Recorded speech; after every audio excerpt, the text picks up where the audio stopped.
কৃষ্ণ পৃষ্ঠায় ভূতলে শ্রীমতে ভক্তি সিদ্ধান্ত সরস্বতী নামিনে আনন্দ লীলাময় বিগ্রহায়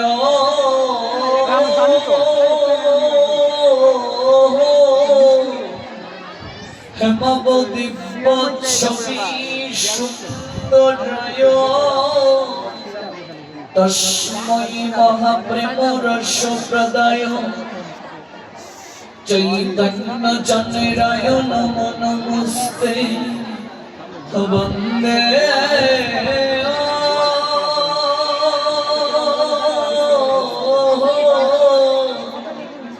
বৃন্দাবন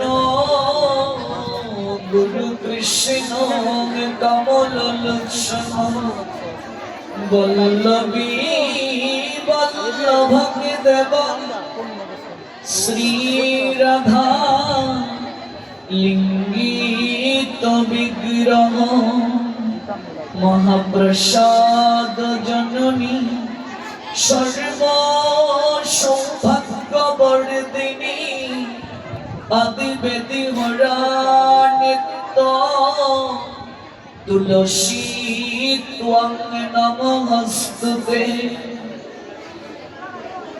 শ্রী রূপী শ্রী সনাতন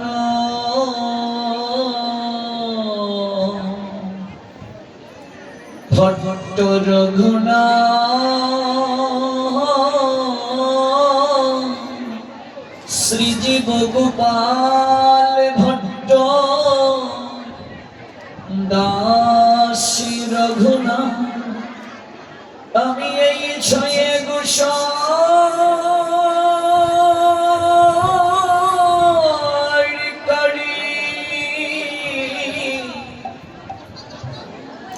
চরণ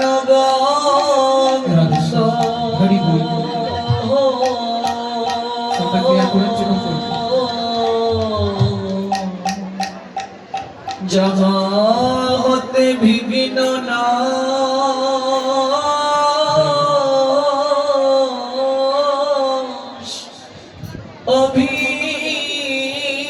অভীষ্ট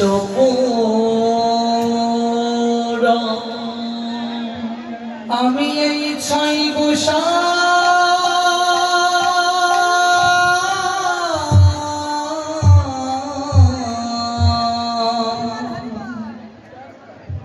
করি চরণ বন্দ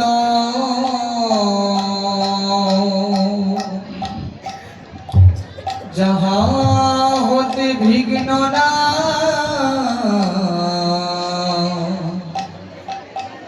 অভীষ্ট পুরা এই ছয়ে গোসাই করি চরণ বন্দন যাহা মতে মিলে রে ভাই কৃষ্ণ প্রেম এই ছয়ে গোসাই করি চরণ বন্দন যাহা হতে মিলে রে ভাই কৃষ্ণ প্রেম ছয়ে গোসাই গান মই তরদা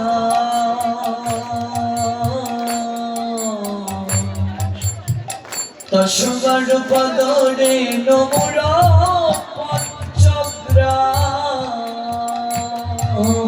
এই ছয় গোসাই গান মই তার দাস দশবার পদরে নমর পঞ্চগ্রাম তাদের চরণ সেবি ভক্ত শনে বাস জনমে জনমে রয়ে অভিলাষ তাদের চরণ সেবি ভক্ত শনে বাস জনমে জনমে মোর এই অভিলাষ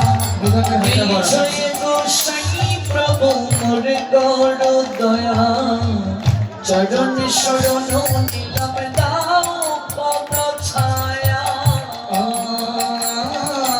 এই ছয় গোসাই প্রভু মোরে গড় দয়া চরণ শরণ নিলাম দাও পদ ছায়া।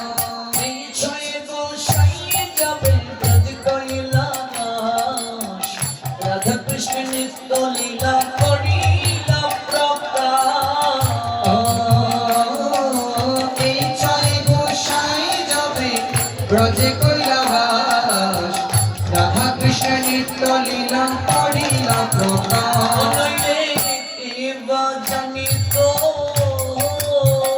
নইলে এবা জানিত বৃন্দাবনের যুগল ভজন কে বা জানিত বৃন্দাবনের যুগল ভজন এবা জানিত আমার ছয় গোসাই না জানালে কে বা জানিত ছয় গোসাই না জানালে এবা জানিত ছয় গোসাই যাবে ব্রজ কৈলাস রাধা কৃষ্ণ নিত্য লীলা করিলা প্রকাশ এই ছয় গোসাই যাবে ব্রজ কৈলাস রাধা কৃষ্ণ নিত্য লীলা করিলা প্রকাশ আনন্দে বলো হরি ভগবান শ্রী গুরু বৈষ্ণব পদে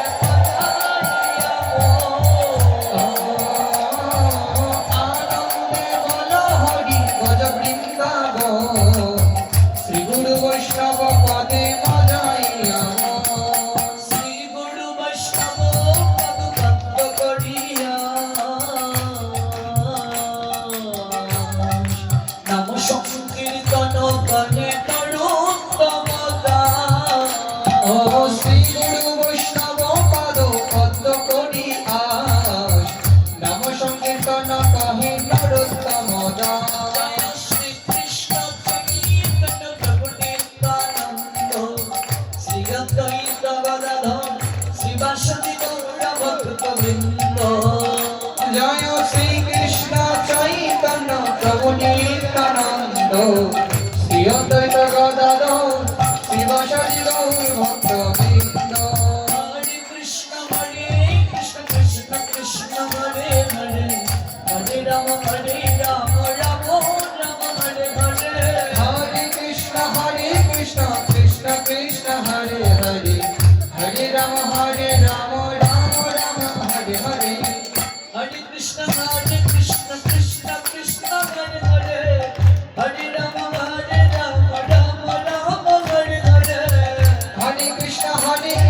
কৃষ্ণ কৃষ্ণ হরে হরে হরে রাম রাম রাম হরে হরে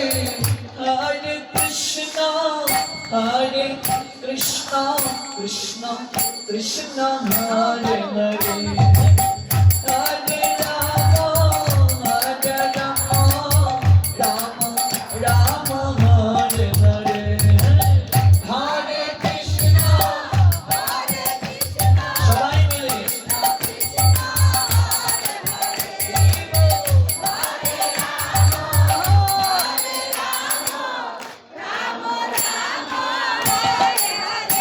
সবাই মিলে গাইব হরে কৃষ্ণ কৃষ্ণ কৃষ্ণ হরে হরে হরে রাম রাম রাম হরে হরে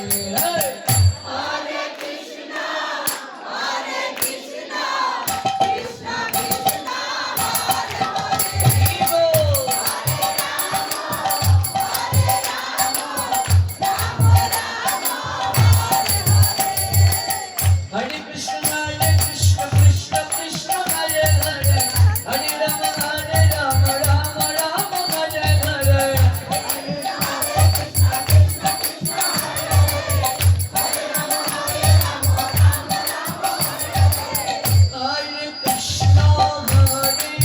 হরে কৃষ্ণ কৃষ্ণ কৃষ্ণ হরে হরে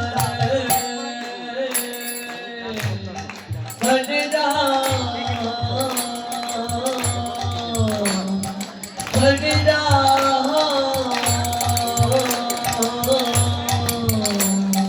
রাম রাম হরে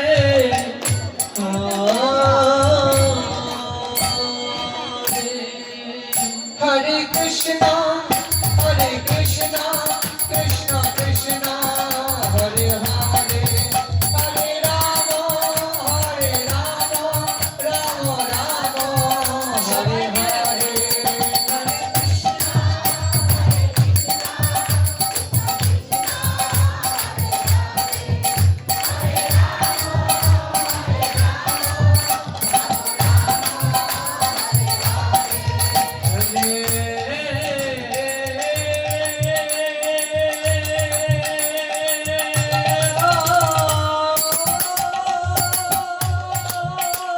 Krishna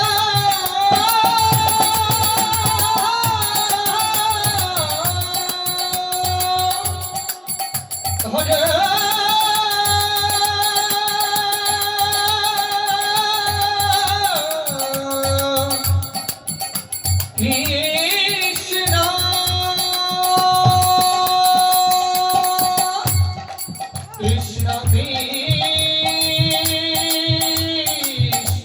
Hare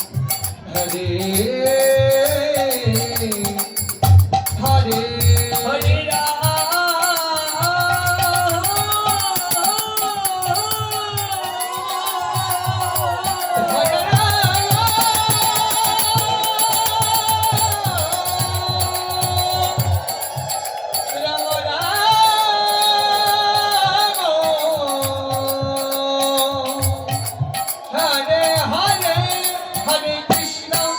Hare Krishna Krishna Hare Hare Hare Rama Hare Rama Hare Hare Krishna Krishna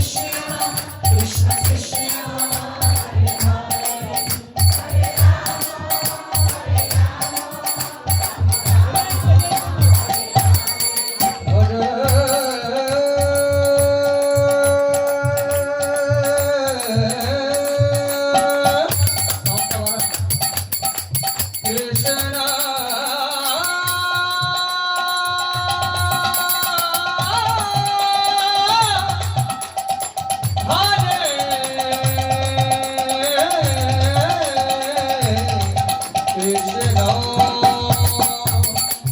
Krishna Krishna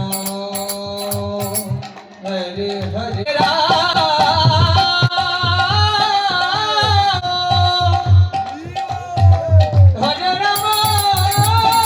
Rama Rama Hare Hare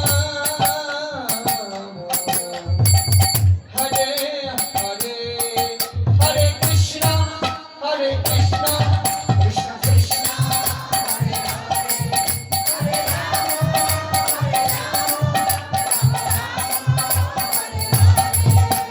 Krishna Krishna Krishna Hare Krishna Krishna Krishna Hare Hare Hare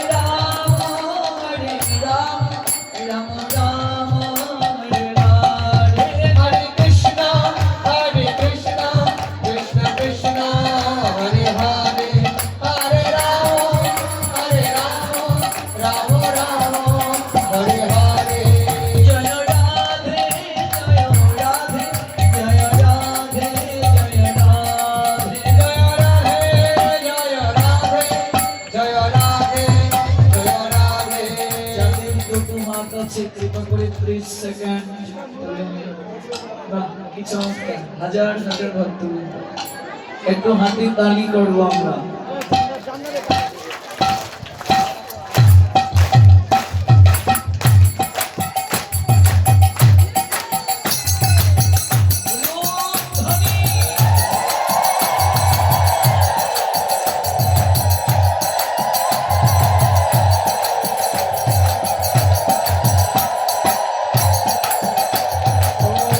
Dase paate meene nido, kare te boti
Hare Krishna, Krishna Krishna, Hare Hare, Hare Rama, Hare Rama, Rama Rama, Hare Hare.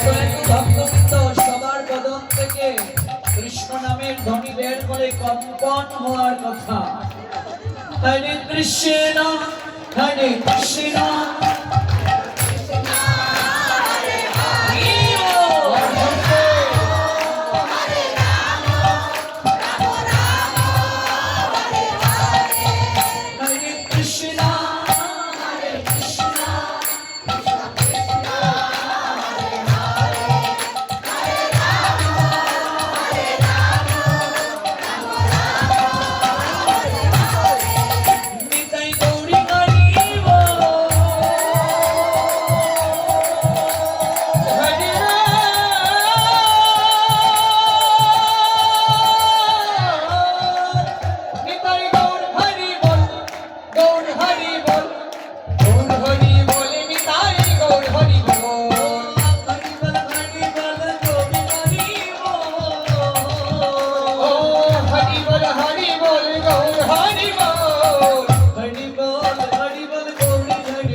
লীলা পুরুষোত্তম ভগবান শ্রীকৃষ্ণ ভৌম লীলায় অনেক আশ্চর্য এবং চমকপ্রদ লীলা তিনি সম্পাদন করে গেছেন। তার অনন্ত লীলার মধ্যে শৈশব লীলা অত্যন্ত মধুর, আর শৈশবকালে সম্পাদিত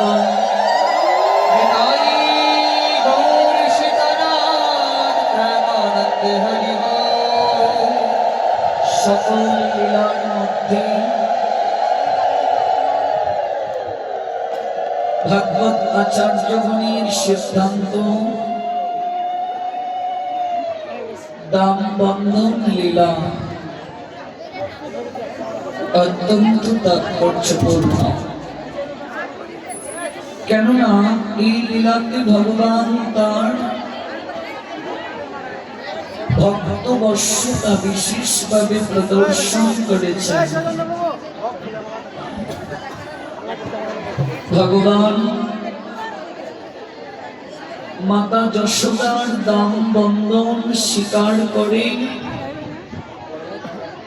নিজে বিশুদ্ধ বাৎসল্য রস আস্বাদন করেছেন। এই লীলার মাধ্যমে তিনি যে ভক্তের অধীন এই বিশেষ তাৎপর্য প্রকাশিত হয়েছে। এই লীলার মাধ্যমেই ভগবানের একটি নাম হয়েছে দামোদর।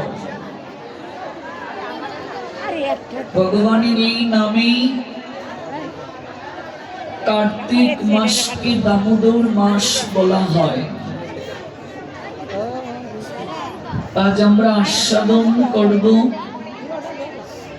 ভগবানের বাল্য লীলার মাঝে অন্যতম বিশেষ তাৎপর্যপূর্ণ লীলা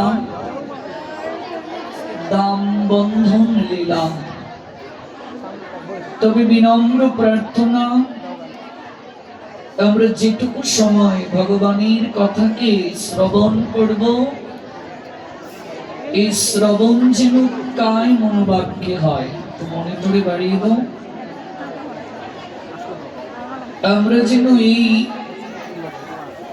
অপ্রাকৃত লীলা কথা শ্রদ্ধার সঙ্গে শ্রবণ করি। যদিও মন্দির কানায় কানায় পরিপূর্ণ, তেল পরিমাণ জায়গা নেই, এমনকি আমাকেও আসতে দেয়া হচ্ছে না। মানে আপনিও যাওয়ার প্রয়োজন নেই, বহু কষ্টে ঢুকলাম, গেট থেকেই দেয়া হচ্ছে না। কার মুখে হরি কথা শুনবেন? বারবার এটাও নড়ছে, কখন যে এরকম হয়ে যাবে এটাই ভাবছি। তো এই জন্য যেহেতু প্রবেশ করেই ফেলেছেন, কি আর করা, পড়েছ মুঘলের হাতে, খানা খেতে হবে সাথে, বের হওয়ার আর উপায় নাই।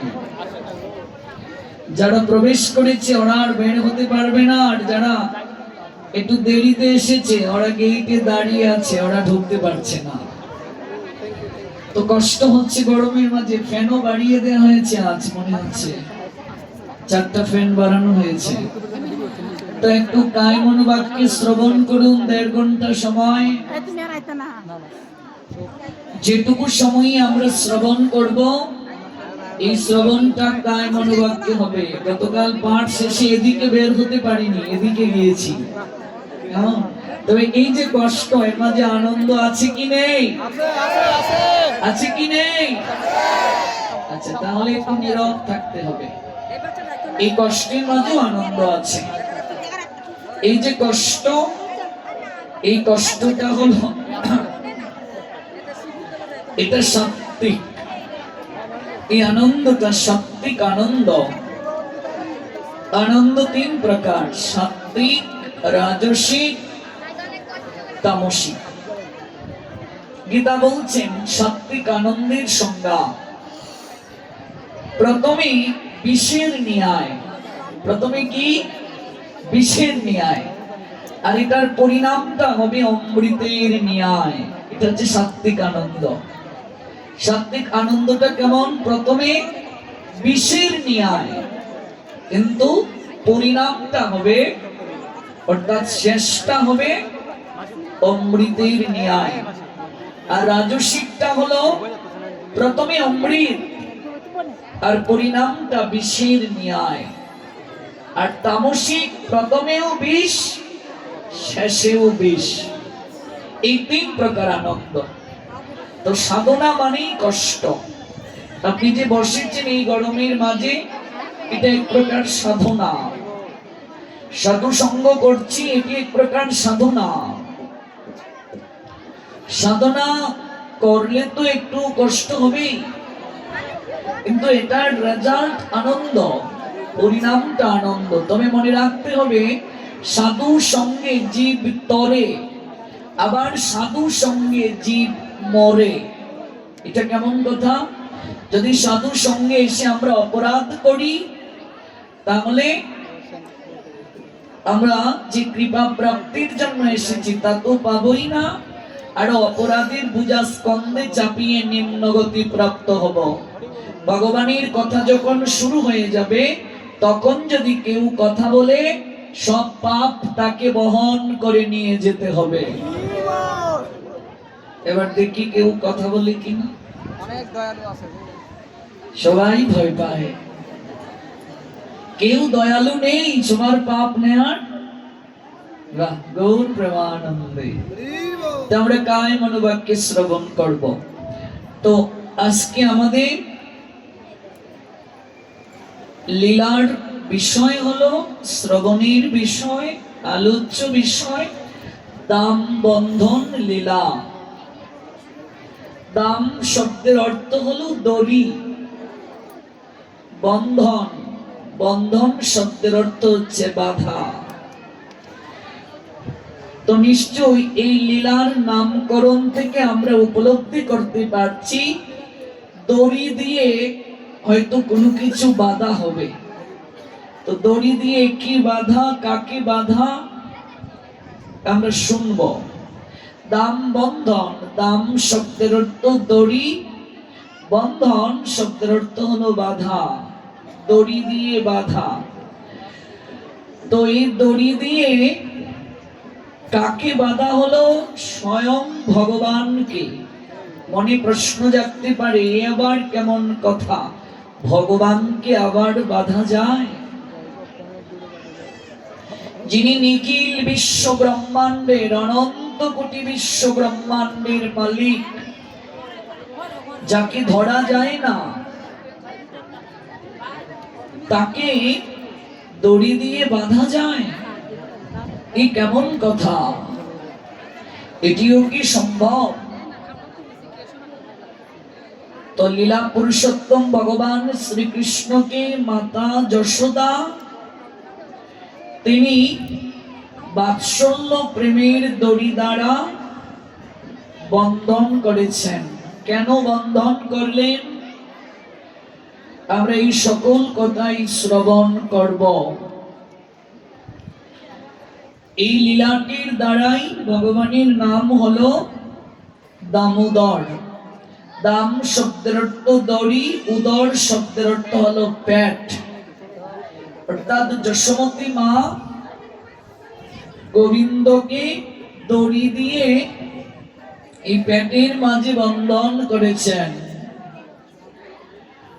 শ্রীল সনাতন গোস্বামী পাদ তিনি লিখেছেন, এই দাম বন্ধন লীলাটি যখন সংগঠিত হয়েছিল তখন মাস ছিল কার্তিক। কোন মাস ছিল? কার্তিক মাস। কার্তিক মাসের কোন সময়ে? দীপাবলি উৎসবের দিনে। দীপাবলি উৎসবের দিনে যশোদা গোপালকে বেঁধেছিলেন কিসের মাঝে? উদুকলের মাঝে। উদুকল সংস্কৃত শব্দ। উদুকল কি কেউ চিনেন? উদুকল কেউ চিনেন কি? গাইল চিনেন? গাইল, গাইলকে বলে শাস্ত্রীয় শব্দ উদুকল। উদুকলের মাঝে, গাইলের মাঝে স্বয়ং যশোদা গোপালকে বেঁধেছিলেন। আগেরকার সময়ে গাইলের মাঝেই তো ধান দিয়ে চাল করা হতো, কুড়ি কোটা হতো, গাইল দিয়েও করা হতো, ঢেকি দিয়েও করা হতো। এখন তো চাল থেকে গুড়ি মেশিন দ্বারা ভাঙানো হয়। কোন কোন জায়গায় এখনো গাইলে চাল দ্বারা গুড়ি কোটা হয়। তো এই গাইলকে বলে উদুকল। এই উদুকলের মাঝে দীপাবলির দিনে বন্ধন করলেন যশোদা। তখন গোপালের বয়স ছিল 3 বছর 4 মাস। যখন যশোদা বাঁধলেন গোপালকে তখন তার বয়স ছিল 3 বছর 4 মাস। ভগবান গোকুলে ছিলেন 3 বছর 4 মাস। ছিল বিশ্বনাথ চক্রবর্তী ঠাকুর তিনি উল্লেখ করেছেন এটি। তারপর যমুনার পশ্চিম তীরে ছটিকারাতে চলে যান নন্দ মহারাজ গোপালকে নিয়ে। সেখানেও 3 বছর 4 মাস তিনি অবস্থান করেছেন। অতঃপর কাম্যবনে, পরিশেষে নন্দগ্রামে গিয়ে তারা অবস্থান করেন। এই যে বারবার জায়গা পরিবর্তন করা হচ্ছে, কারণটা কি? কংস একের পর এক লোক পাঠাচ্ছে গোপালকে হত্যা করার জন্য। ভগবানকে কি মারা যায়? কিন্তু জগতে যারা অসুর, জগতে যারা রাক্ষস প্রকৃতি, ওরা অহংকারীর বশবর্তী হয়ে ভগবানের ভগবত্তার শক্তি ভুলে যায়। ওরা নিজেদেরকে সর্বেসর্বা জ্ঞান করে। তো তো এই যে বাৎসল্য প্রেমরস আস্বাদন করেছেন ভগবান, তিনি জগৎকে দেখালেন যে আমাকে ধরা যায় না, ছোঁয়া যায় না, পরিমাপ করা যায় না আমার শক্তি, কিন্তু আমি প্রেমের কাছে পরাজিত হই, আমি প্রেমের কাছে, ভক্তির কাছে আমি পরাভূত, আমি ভক্তের অধীন। সব জায়গাতে আমি সবল, একটা জায়গায় আমি বড় দুর্বল, সেই জায়গাটা হলো ভক্তের কাছে। ভক্ত আমার দুর্বলতম জায়গা। আর কেউ আমার কাছে এতটা প্রিয় নয়, ভক্ত আমার কাছে যতটা প্রিয়। ভগবান বলছেন লক্ষ্মী সর্বদা আমার চরণ সেবা করে। কখন এই কথাটা? যখন ভগবান নৃসিংহ রূপ ধারণ করে হিরণ্যকশিপুকে বধ করলেন, উগ্র রূপ ধারণ করলেন, দেবতারা ভয়ে ভীত হয়ে গিয়েছে। এমনকি লক্ষ্মী সতত যে ভগবান পদ্ম পলাশলোচন হরির চরণ সেবা করেন, সেই লক্ষ্মী বলছেন আমি তো এমন রূপ, এই উগ্র রূপ আমার প্রভুর কখনো আমি দেখিনি। লক্ষ্মী বলছেন এই রূপে আমি কোনোদিন আমার প্রভুকে দর্শন করিনি।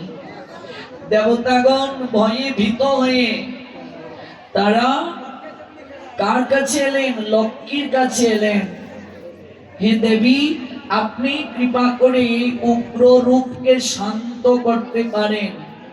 কিন্তু দেবী লক্ষ্মী পর্যন্ত ব্যর্থ হলেন প্রভুর এই রূপকে শান্ত করতে। সবাই ভয় পাচ্ছে, কিন্তু প্রহ্লাদ একটুও ভয় পাচ্ছেন না, ভক্ত একটুও ভয় পাচ্ছেন না। এবার দেবী লক্ষ্মী পরামর্শ দিলেন, একমাত্র প্রভুর এই উগ্র রূপকে শান্ত সৌম্য করতে পারবে প্রহ্লাদ। আপনারা প্রহ্লাদের কাছে যান, প্রহ্লাদের স্তুতি করুন। যখন সকল দেবতারা প্রহ্লাদের স্তুতি করলেন, প্রহ্লাদ বলছেন আপনারা আমার কাছে কি চান? আমি তো নগণ্য কীটাণুকীট। বলছি তুমি পারো প্রহ্লাদ এই উগ্র রূপকে শান্ত করতে, নতুবা এই বিশ্ব ব্রহ্মাণ্ড ধ্বংস হয়ে যাবে। প্রহ্লাদ যখন স্তব করলেন, ভগবান তখন শান্ত হয়ে গেলেন। ভগবান একটি কথা বলেছিলেন তখন, শোনো প্রহ্লাদ, আমার কাছে সবচেয়ে আমার প্রেয়সী হলেন লক্ষ্মী। ভগবান শ্রী বিষ্ণু বলছেন আমার সবচেয়ে প্রেয়সী লক্ষ্মী, কিন্তু লক্ষ্মী আমার চরণ সেবা রেখে কোথাও তিনি যান না। চরণ সেবায় লক্ষ্মী ভগবানকে সন্তুষ্ট করেছেন, সবচেয়ে বেশি কৃপা পেয়েছেন। প্রভুর চরণ সেবা রেখে লক্ষ্মী কোথাও যান না। লক্ষ্মী এতটা আমায় ভালোবাসেন, তিনি আমার প্রেয়সী, কিন্তু লক্ষ্মীও আমার ততটা প্রিয় নয় তুমি আমার কাছে যতটা প্রিয়। অর্থাৎ আমার প্রেয়সীও আমার কাছে ততটা প্রিয় না। বৈকুণ্ঠে তিনি আমার প্রিয়, তিনি বৈকুণ্ঠের ঈশ্বরী, তিনি আমার সবচেয়ে প্রিয় লক্ষ্মী। কিন্তু যখন কেউ আমায় প্রশ্ন করবে শুধু বৈকুণ্ঠে নয়, এই অনন্ত কোটি বিশ্ব ব্রহ্মাণ্ডে সবচেয়ে তোমার প্রিয় কে, তখন আমার উত্তর হলো লক্ষ্মীও আমার কাছে ততটা প্রিয় নয় যতটা ভক্ত আমার কাছে প্রিয়। এই জন্য আমি ভক্তের অধীন, ভক্তাধীন ভগবান। হে প্রহ্লাদ, আমি তোমার স্তবে সন্তুষ্ট হয়েছি, বলো তুমি আমার কাছে কি বর চাও। প্রহ্লাদ তখন করজুড়ে বলেছেন, প্রভু তুমি যার হয়ে যাও তার কি আর কিছু চাওয়ার বাকি থাকে, পাওয়ার বাকি থাকে? তুমি যার হয়ে যাও তার তো আর কিছুই পাওয়ার বাকি থাকে না। প্রভু গো, যদি কিছু দিতেই হয় তুমি আমার পিতাকে ক্ষমা করে দাও। প্রভু বললেন, যে পিতা তোমায় অগ্নিকুণ্ডে নিক্ষেপ করলো, বুকের মাঝে পাথর বেঁধে সমুদ্রে ছুঁড়ে ফেলে দিল, বিষাক্ত সর্পদানা সুবল দেয়ালো, বিষপান করালো, শূল দ্বারা বিদ্ধ করলো, পাগলা হাতির পায়ের নিচে বেষ্টন করলো, সুউচ্চ পর্বত শৃঙ্গ থেকে ছুঁড়ে ফেলে দিল, প্রত্যেকটা ক্ষণে ক্ষণে তোমাকে হত্যা করতে চাইল, তুমি তাকে ক্ষমা করে দিতে বলছো? প্রহ্লাদ তখন বলেছিলেন, প্রভু এরপরও তিনি আমার জন্মদাতা পিতা, তার মতো বন্ধু, তার মতো আপনার জন আমার আর কেউ নেই। তিনি যদি আমায় কষ্ট না দিতেন, যন্ত্রণা না দিতেন, প্রত্যেকটা ক্ষণে ক্ষণে হত্যা করতে না চাইতেন, তাহলে কি আমি নয়নের জলে তোমায় ডাকতে পারতাম? তিনি যখনই আমায় মারতে চেয়েছেন, আমি তখনই প্রাণ ভরে তোমায় ডাকতে পেরেছি। কাজেই তিনি আমায় দুঃখ না দিলে আজকে আমি তোমার দর্শন পেতাম না। সেই দুঃখ অনেক ভালো, যে দুঃখে তোমাকে কাছের করে পাওয়া যায়, তোমাকে আপনার করে পাওয়া যায়। এজন্য আজকে তোমাকে প্রাপ্তির পশ্চাতে মূল কারণটা আমার পিতা। আমার পিতা যতবার আমায় দুঃখ দিয়েছেন, আমি ততবার দুঃখ যন্ত্রণা পেয়ে তোমায় পাগলের মতো ডেকেছি, প্রাণ ভরে আর্তনাদ জানিয়েছি তোমার কাছে। এই জন্য তুমি আমার পিতাকে ক্ষমা করে দাও। প্রভু তখন বললেন, প্রহ্লাদ শুনো, তোমার মতো পুত্র যে গৃহে আসে, তোমার মতো পুত্র যে গৃহে থাকে, তার পিতামাতা কি কখনো আমার চরণ প্রাপ্ত না হয়ে থাকতে পারে?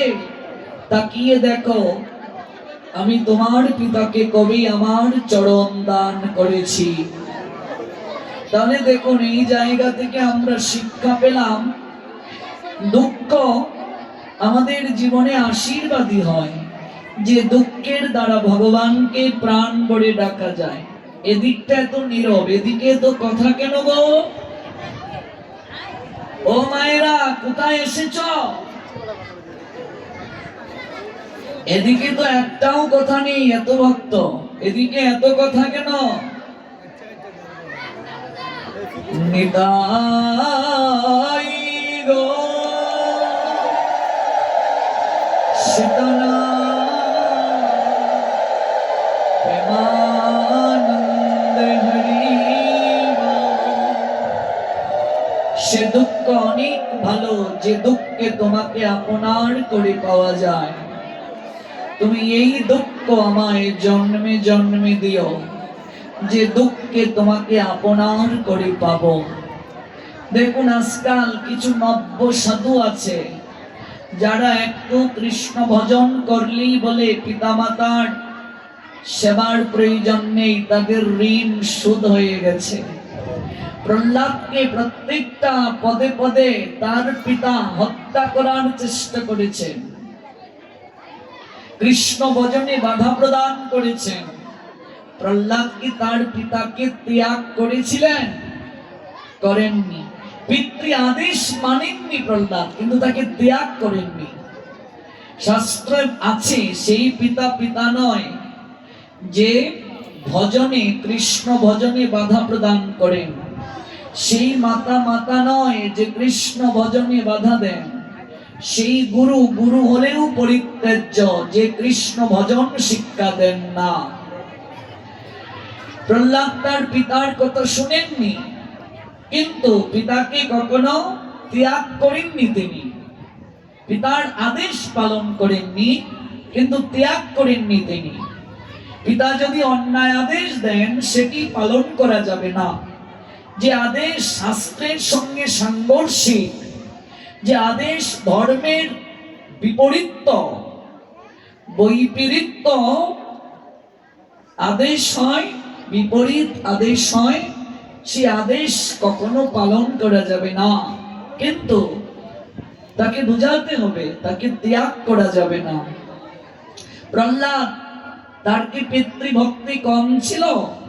যদি পিতার প্রতি তার ভক্তি না থাকতো, তিনি কি বলতেন আমার পিতাকে তুমি ক্ষমা করে দাও, আমার পিতাকে তোমার চরণে আশ্রয় দাও? তার মানে প্রহ্লাদের পিতৃভক্তি ছিল আমার আপনার থেকে সবচেয়ে বেশি, কিন্তু তিনি পিতার অন্যায় আদেশকে কখনো পালন করেন নাই। ধর্ম প্রতিপালনে যদি পিতাও বাধা হয়ে দাঁড়ান, সেই পিতার বাক্যও পালন করা যাবে না। মাও যদি বাধা দেন, মায়ের আজ্ঞাও পালন করা যাবে না। যদি কেউ মা বাবার অজুহাত দিয়ে ভগবানকেই বাদ দেয়, সেই মা বাবাও তাকে রক্ষা করতে পারবে না।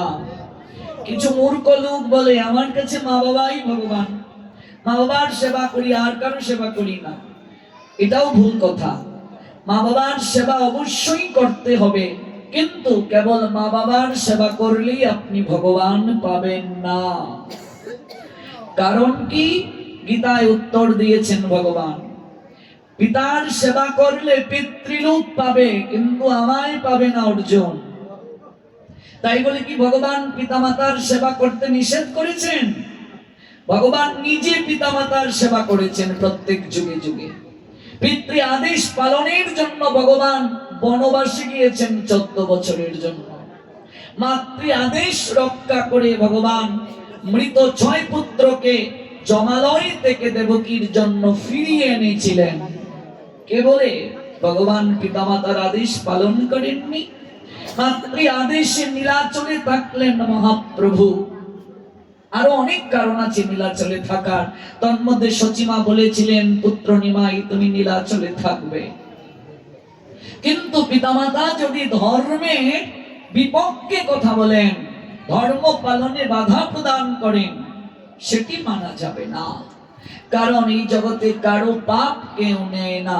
রত্নাকর দস্যুর পাপ তার মা নিয়েছেন, বাবা নিয়েছেন, স্ত্রী নিয়েছেন, নেননি। হিসাবটা একাকী গিয়ে দিতে হবে, বিচারের কাঠগড়ায় একাকী দাঁড়াতে হবে। পিতামাতার দায়িত্বই হচ্ছে সন্তানকে ভক্তি পালন করাতে সহযোগিতা করা। সন্তান ধারণের উদ্দেশ্যই হচ্ছে কৃষ্ণ সেবার জন্য। আমানত রূপে ভগবান সন্তান দেন, পিতামাতা দেখাশোনা করার কেবল দায়িত্ব পান। কিন্তু মায়ায় মোহিত হয়ে পিতামাতা সন্তানকে নিজের বলে তারা দাবি করেন, তারা কেবল দেখাশোনার দায়িত্ব পান।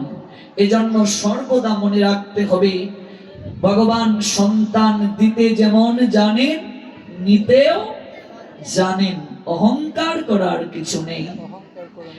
সেই পিতা পিতা নন হিরণ্যকশিপুর মতো যিনি পিতা, সেই মাতা মাতা নন কৈকেয়ীর মতো যিনি মাতা। 14 বছর ভরত কৈকেয়ীকে মা বলে ডাকেননি, তাহলে কি তার অপরাধ হয়েছিল? হয়নি। সেই গুরু গুরু নয়, শুক্রাচার্যের মতো গুরু। বলি মহারাজ গুরু বাক্যকে পর্যন্ত পালন করেন নাই, তাতে কি তার অপরাধ হয়েছিল? হয়নি। বরং ভগবান তার মস্তকে চরণ রেখেছিলেন। সেই পিসি পিসি নয় যে ভাইয়ের ছেলেকে ধর্ম পালনে কটূক্তি করে, তাকেও ত্যাগ করার কথা শাস্ত্র বলছে। প্রহ্লাদের পিসি হুলিকা, সে প্রহ্লাদকে হত্যা করার জন্য ব্রহ্মার নিকট থেকে শারী সাধনার মাধ্যমে প্রাপ্ত হয়েছিল। শারীর ধর্মটা কি ছিল? আগুন পুরাবে না। ওই শাড়িটা পরে হোলিকা প্রহ্লাদকে কোলে নিয়ে অগ্নিকুণ্ডে প্রবেশ করেছিল। প্রহ্লাদ তো ভাবলেন মামার বাড়ির পরেই আদরের স্থান পিসির বাড়ি, পিসির বাড়ি খুব আদরের জায়গা, পিসি খুব বেশি আদর করেন। তো প্রহ্লাদকে কোলে নিতে যাচ্ছেন, তো প্রহ্লাদ তো আনন্দে আত্মহারা, তার পিসিমা থেকে কোলে নেবে। কিন্তু পিসি যে মৃত্যুর দূত হয়ে এসেছে এটা তো আর প্রহ্লাদ বুঝতে পারেননি। শাড়িটা পরে প্রহ্লাদকে কোলে নিয়ে অগ্নিকুণ্ডে প্রবেশ করলেন। তখন প্রহ্লাদ এক দৃষ্টিতে তার পিসির দিকে তাকিয়ে আছে যে তুমি সারা জগতে পিসি নামটাকে কলঙ্কিত করলে, পিসি নামটাকে কলঙ্কিত করলে তুমি। তখন প্রহ্লাদ ভগবান শ্রী হরিকে স্মরণ করলেন। ভগবান ব্রহ্মাকে আদেশ দিলেন। ব্রহ্মা এসে বলছে, হোলিকা, তুমি সাধনা করে আমাকে সন্তুষ্ট করে একটা শাড়ি প্রাপ্ত হয়েছ, অগ্নি শাড়িটাকে পুরাবে না। তুমি সেই শাড়িটা আমার কাছ থেকে পেয়েছো, আমি তোমায় দিয়েছি নিজের সুরক্ষার জন্য, আর তুমি এটি দ্বারা জগতের অকল্যাণ করছো, হরি ভক্তকে হত্যা করতে চাইছো। আমি আমার বর ফিরিয়ে নিলাম। সঙ্গে সঙ্গে হোলিকার শাড়ির মাঝে আগুন ধরে গেল। প্রহ্লাদকে স্বয়ং ব্রহ্মা কুলে তুলে নিলেন, প্রভুর কুলে দিলেন। আমরা গান গাই, ভক্ত ছিল যে প্রহ্লাদ, তার নামেতে আল্লাহ, অগ্নিকুণ্ডে মারতে তারে না পারলো জল্লাদ, কৃষ্ণ ভক্ত জেনে ব্রহ্মা টান দিয়ালয় কুলে রে। কীর্তন গান কি না? তো হোলিকার সারা শরীরে আগুন লেগে গেল, ওই হোলিকা দহন হলো। আপনারা হোলি নাম শুনেছেন? হোলি, ওই হোলি আসলো কোথা থেকে? হোলিকার দহন থেকে। হোলিকা থেকে হোলি, হোলি থেকে হোলি। দোল পূর্ণিমার আগে দেখবে মেষের লোম দিয়ে, বেগুন দিয়ে আমরা একটা ঘরের মাঝে আগুন জ্বালিয়ে দেই, দেখেছেন তো? এটা হলো হোলিকা দহন। ওই হোলিকা দহন হলো, পুড়ে মারা গেল। ভক্তরা আনন্দে পরের দিন রং খেলে।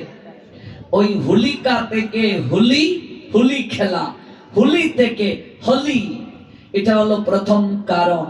তারপর বৃন্দাবনে রাধা গোবিন্দ একে অপরকে রং দিয়েছিলেন, সে তো আরো লীলা আছেই, কিন্তু অন্যতম এই হোলি, হোলিকা থেকে এসেছে। প্রহ্লাদের পিসির নাম থেকে ওই হোলি শব্দটা এসেছে। হোলিকা থেকে হোলি, হোলি থেকে হোলি। তাহলে সেই পিসিমা, পিসিমা নয় যে কৃষ্ণ ভজনে বাধা দেয়। গুরু হলেও গুরু বাক্য পালন করা যাবে না যদি সে অশাস্ত্রীয় কথা বলে, অশাস্ত্রীয় কোনো আদেশ করে, তাহলে কখনো পালন করা যাবে না, মানা যাবে না। এদিকে আসো, এদিকে, এদিকে ঘুরে আসো, তোমরা এদিকে আসতে পারবে। তো হোলিকা থেকে হোলি, হোলি থেকে হোলি। তাহলে দেখুন, এটি হলো শাস্ত্রের মূল কথা। এই মনুষ্য জীবন প্রাপ্তির উদ্দেশ্যই হলো কৃষ্ণ ভজন করা।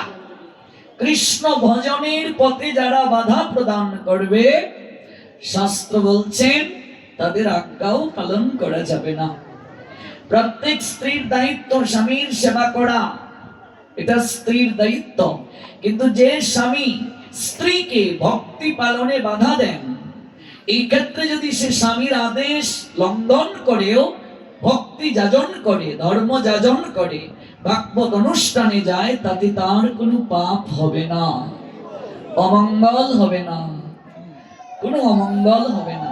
কিন্তু সামাজিক কোনো অনুষ্ঠান অবশ্যই স্বামীর আজ্ঞা লঙ্ঘন করে সে যেতে পারবে না। কোনো বিয়ের অনুষ্ঠানে যাবে, স্বামীর অনুমতি ছাড়া যাওয়া উচিত নয়। কেমন? কোন সামাজিক অনুষ্ঠানে কখনো স্বামীর অনুমতি ব্যতীত যাবে না। কিন্তু ধর্মীয় অনুষ্ঠানে যাবে, স্বামী যদি বাধা দেয়, সেই বাক্য লঙ্ঘন করেও যদি কেউ যায়, তাহলেও তার কখনো অকল্যাণ হবে না, পাপ হবে না। কারণ এই জগতে আমরা এসেছি, মনুষ্য জীবন ধারণ করেছি। মনুষ্য জীবন ধারণ করার উদ্দেশ্যটাই হলো কৃষ্ণ ভজন করা।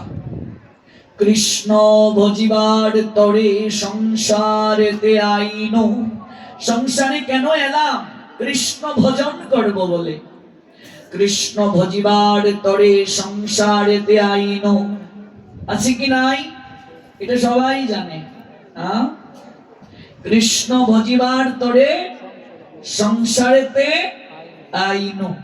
কৃষ্ণ ভজনের জন্য সংসারে এসেছি। কৃষ্ণের শতনাম যখন আমরা পাঠ করি তখনও তো গাই, গাই কি না? সবাই জানি কৃষ্ণ ভজিবার তরে সংসারেতে আইনু, কিন্তু এটার অর্থ কজন মানি? শুধু মুখস্থ থাকলে তো হবে না, মানছি কি? কৃষ্ণ ভজন করার জন্য যদি এসে থাকি, ভজন করছি কি? এটি হচ্ছে মুখ্য। কৃষ্ণ ভজন যদি না করি, মুখস্থ থাকলে তো হবে না, মানতে হবে, না মানলে হবে না। এই যে আমরা এতদিন হরিকথা শ্রবণ করলাম, যদি প্রত্যেক দিন পাঠের একটা কথাও নিজের জীবনে আমরা আচরণে আনি, তাহলেই জীবন পরিবর্তন সম্ভব, নইলে সম্ভব নয়। মানতে হবে, মানাটাই মুখ্য। স্বামী স্ত্রী দুজন মিলে কৃষ্ণ ভজন করবে, এটাই সে বিবাহের সময় প্রতিজ্ঞা করে আসে, 7 পাকে প্রতিজ্ঞা করে। পতি প্রাপ্তির উদ্দেশ্যই পত্নীকে জগৎপতির কাছে নিয়ে যেতে সহায়তা করবে, কিন্তু সেই পতি যদি জগৎপতিকে ভালোবাসতে বাধা প্রদান করে, নিষেধ করে, তাহলে তো বিবাহের উদ্দেশ্যটাই নস্যাৎ হয়ে গেল। ব্রজ গোপিকাদেরকে তাদের পতিগণ দরজা লাগিয়ে রেখেছিল, জানেন নিশ্চয়ই আপনারা। বাধা প্রদান করেছে, অনেকেই বাধা শুনল না, পালিয়ে চলে গেল কৃষ্ণের বাঁশির সুর শুনে। এতটাই তারা মাতোয়ারা হয়ে গিয়েছিল, কেউ কেউ অলংকার ঠিক জায়গায় পরে নাই, কানে যে অলংকারটা পরার কথা কানে পরে নাই, নাকে দিয়ে দিয়েছে। অর্থাৎ কৃষ্ণ নামে এত মাতোয়ারা হয়ে গেছে, দিক বিদিক জ্ঞান হারা হয়ে গেছে। স্বামীগণ এসে দাঁড়িয়েছে বাধা হয়ে, তারা বাধাকে উপেক্ষা করে চলে গেল। যারা পারে নাই, জোর করে দরজা লাগিয়ে রেখেছে, তাদের দেহটা ঘরে ছিল, কিন্তু মনটা রাসবিহারীর চরণে চলে গিয়েছিল। রাসমণ্ডপে যারা সশরীরে অংশ নিয়েছিল, তারা যতটা না কৃপা পেয়েছে, যারা যেতে পারে নাই তারাও ততটাই কৃপা প্রাপ্ত হয়েছে। কারণ হলো, গোবিন্দ বলেছেন, ওদের দেহটা আসতে পারে নাই, কিন্তু মনটা এসে গেছে। আপনি যদি শরীর দ্বারা সেবা করতে নাও পারেন ভগবানের, গোবিন্দ এখানে জানালেন মনটা দিয়ে সেবা করো, তাহলেও হবে। পুরো গীতা, সেই গীতায় উপদেশ দিয়ে গোবিন্দ উপসংহারে অর্জুনকে একটা কথাই বললেন, তোমার মনটা আমায় দাও। আমরা সব দিতে পারি, মন দিতে পারি না।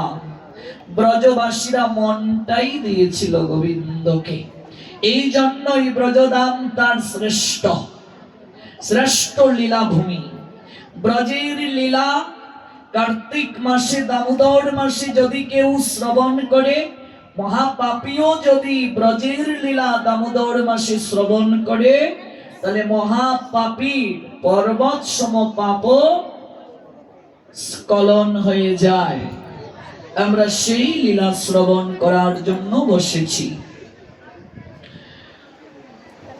লীলার নাম দাম বন্ধন। যশোদা, তিনি হলেন যশ প্রদানকারিণী। যশোদা শব্দের অর্থ কি? যিনি যশ দান করেন তাকে বলে যশোদা। সেই যশোমতী মায়ের কাছে প্রতিদিন নালিশ আসে। নালিশটা কি? হেরে যশোদা, তোর ছেলে গোপাল আমাদের বাড়ি গিয়ে দধির ভাণ্ড ভেঙ্গে দিয়ে আসে। তোর ছেলে গোপাল দধির ভাণ্ড ভেঙ্গেই ক্ষান্ত হয়নি, নিজে তো একটু খায়। আচ্ছা, সে যদি খায় আমাদের দুঃখ নেই, কিন্তু সমস্ত দধি ওই মাটির মাঝে ঢেলে দেয়, আর কি করে বানরদেরকে নিজের হাতে মুখে তুলে খাইয়ে দেয়। আর কি করে, শুধু একা যদি খেত তাও মেনে নিতাম, দল বল নিয়ে হানা করে। তো যশোদা শুনতে শুনতে ক্লান্ত। একদিন যদি তুই একটু শাসন করিস তাহলে তো আর এমন কার্য গোপাল করে না। যশোদা বলে উঠলেন, তোরা মিছে মিছে আমার ছেলের নামে নালিশ করিস? যার বাবার নবলক্ষ দেনু আছে সে কি অন্যের বাড়িতে যাবে চুরি করে খেতে? আমাদের কি দধির অভাব? তোদের বাড়ি যাবে? তো তোদের কথা না হয় মেনে নিলাম, তাহলে উঁচু জায়গায় ভাণ্ডটা একটু রাখতে পারিস না? আমার গোপালার কতটুকু উঁচু জায়গায় রাখলে সে কি নাগাল পায়? উঁচু জায়গায় রাখলেই তো আর ভাণ্ড ভাঙে না। গোপীরা বলে উঠলেন, যশোদা কি কথা বললি? আমরা কি আর উঁচু জায়গায় রাখি না? তোর বাদর ছেলে সঙ্গে দলবল নিয়ে একটার উপরে আরেকটা উঠে, তার ঘাড়ে আরেকটা উঠে, তার ঘাড়ে আরেকটা উঠে, তারপর মইয়ের মতো করে, আর সবার উপরে তোর ছেলে উঠে, তারপর হাতে বাঁশি নিয়ে ভাণ্ডটাকে ভাঙে। আমরা তো উঁচু জায়গাতেই রাখি। যশোদা বললেন, তাহলে অন্ধকার জায়গায় তো রাখতে পারিস। গোপাল কি আর অন্ধকারে ঝুঁকে দেখতে পায়? অন্ধকারে রাখলে তো আর এমন হয় না। এবার গোপিকারা বলছেন, যশোদা এ কেমন কথা বললে? আমরা অন্ধকারেও রেখে দেখেছি, তোর ছেলে যেখানে দাঁড়ায় অন্ধকার ঘরটাও আলোকিত হয়ে যায়। যেখানেই গোপাল দাঁড়ায় অন্ধকার ঘরটাও আলোকিত হয়ে যায়। সখিরে শুনেছি সে নাকি কালো, শুনেছি সে নাকি কালো। কে বলছে তাকে কালো? যে জগতে ছড়ায় এত আলো, যার নাম শুনেই হৃদয়ে প্রেম জাগে, চোখে আসে এত জল, যার কথা শুনলে অন্ধকার গৃহে জ্ঞানের আলোয় আলোকিত হয়ে যায়। আমরা অন্ধকার গড়েও রেখে দেখেছি, কিন্তু গোপাল যেখানে দাঁড়ায় অন্ধকার ঘরটাও আলোকিত হয়ে যায়। যশোদা বিরক্ত হলেন, বললেন, একদিন যদি ধরে আনতে পারিস তাহলে আমি ইচ্ছে করে বিচার করব। যশোদা তুই তো রাজরানী, তুই আমাদের দুঃখটা বুঝবি না। আমরা তো মথুরার হাটে ওই দধি ছানা মাখন বিক্রি করি সংসার চালাই। তো তুই যেহেতু আমাদের নালিশ গ্রহণ করলি না, তো আমরাই বিচার করব, আমাদেরটা আমাদেরই করতে হবে। তো তোর ছেলেকে যদি ধরে আনি তখন যদি বিচার না করিস সেটি কিন্তু আমরা মানব না। আজকে তো প্রমাণ দিতে পারিনি। তাই বৃন্দাবনে উপেন্দ্র নামে একজন গোপ ছিলেন, তার ঘরণী তিনি কি করলেন, দধির ভাণ্ড সাজিয়ে রাখলেন, আর মনে মনে বলছেন, গোপাল যদি আমার গৃহে আসে আমি তাকে প্রথম ধরে নিয়ে যাব, আর যশোদার মুখে চুনকালিটা মেখে আসবো। দধির ভাণ্ড সাজিয়ে অপেক্ষা করছে উপেন্দ্র গোপের স্ত্রী, কখন গোপাল আসবে। আচ্ছা, কেউ যদি ভাণ্ড সাজিয়ে ভগবানকে ডাকে, ভগবান কি না গিয়ে থাকতে পারবেন গো? এবার ভগবানকে ডাকছে, গোপাল কবে আসবে? ব্রজবাসীরা তো আর গোপালকে ভগবান রূপে ভালোবাসে না, তাদের ঘরের ছেলে। বাৎসল্য রসে ভগবানের ভগবত্তা পর্যন্ত তারা বিশ্বাস করে না, ভুলে যায়। এদিকে গোপাল তিনি ভেবেছিলেন এত নালিশ আসে, আর না হয় কয়েকদিন যাব না, কিন্তু কি আর করা, বারবার ডাকছে। তো গোপাল ছুটলেন। উপেন্দ্র গোপের স্ত্রী দূর থেকে দেখছেন গোপাল একটু একটু করে ঢুকছে, বলছে, যা বাবা যা, আমিও চাই তুই ভিতরে ঢুক। এবার গোপাল একটু একটু করে যখন ভিতরে ঢুকে ওই ভাণ্ডটার নিচে রেখেছে, আজ উপরে রাখেনি। আর গোপালও একাই এসেছে, এদিন কাউকে নিয়ে আসেনি। কারণ মনে রাখবে, ভগবান যখন কৃপা করেন দল বল নিয়ে আসেন না। ভগবান যখন গিয়ে ভাণ্ডটায় হাত দেবেন, অমনি করে পিছন থেকে এসে উপেন্দ্র গুপের স্ত্রী ঝাপটে মেরে ধরেছে, পালাবি কোথায় আজ? সেদিন প্রমাণের অভাবে তোর মাকে আমরা নালিশ দিয়েও আমরা ফিরে এসেছি, আজ তোকে ধরে নিয়ে যাব, প্রমাণ সহ ধরে নিয়ে যাব, দেখি তোর মা কি বিচার করে। গোপাল বলছে, ছেড়ে দাও, আমায় কেন ধরলে? আমি কি আসতে চাই? তুমি তো ডাকো, ডাকলে আমি না এসে থাকতে পারি? এই পাকনামি করবি না। আমার বাবার কি ধেনুর অভাব? ধেনু মানে গাভী। আমাদের বাড়িতে কি দধির অভাব? তোমরাই তো ডাকো খাওয়ার জন্য, তো আমি না এসে থাকতে পারি? এই পাকনামি করবি না। ভালো করে ধরে কুলে করে আঁচল দিয়ে ঢেকে আরো 10-20 জনকে সঙ্গে নিয়ে চিৎকার করে করে যাচ্ছেন। আজকে গলার আওয়াজটা অন্য দিনের থেকে বেশি। কারণ কি? চোর ধরেছে তো, প্রমাণ আছে সাথে। ওই যশোদা, বের হয়ে আয়। কিরে চিৎকার করছিস কেন? চিৎকার করছি কেন? দেখো কুলে কে, বের হয়ে এসো। আজ একেবারে প্রমাণ সহ এসেছি।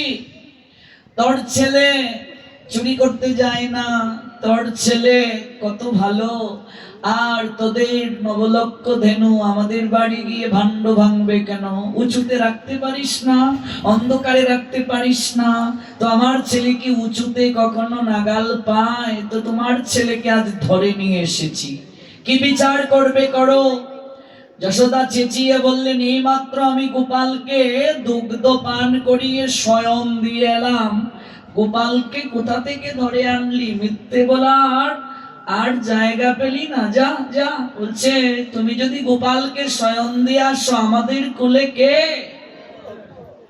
যশোদা বলছেন, যদি আমি প্রমাণ করতে পারি গোপাল শয়নে আছে, কোলে নেই, তাহলে আমি যা বলবো তোদেরকে তাই মানতে হবে।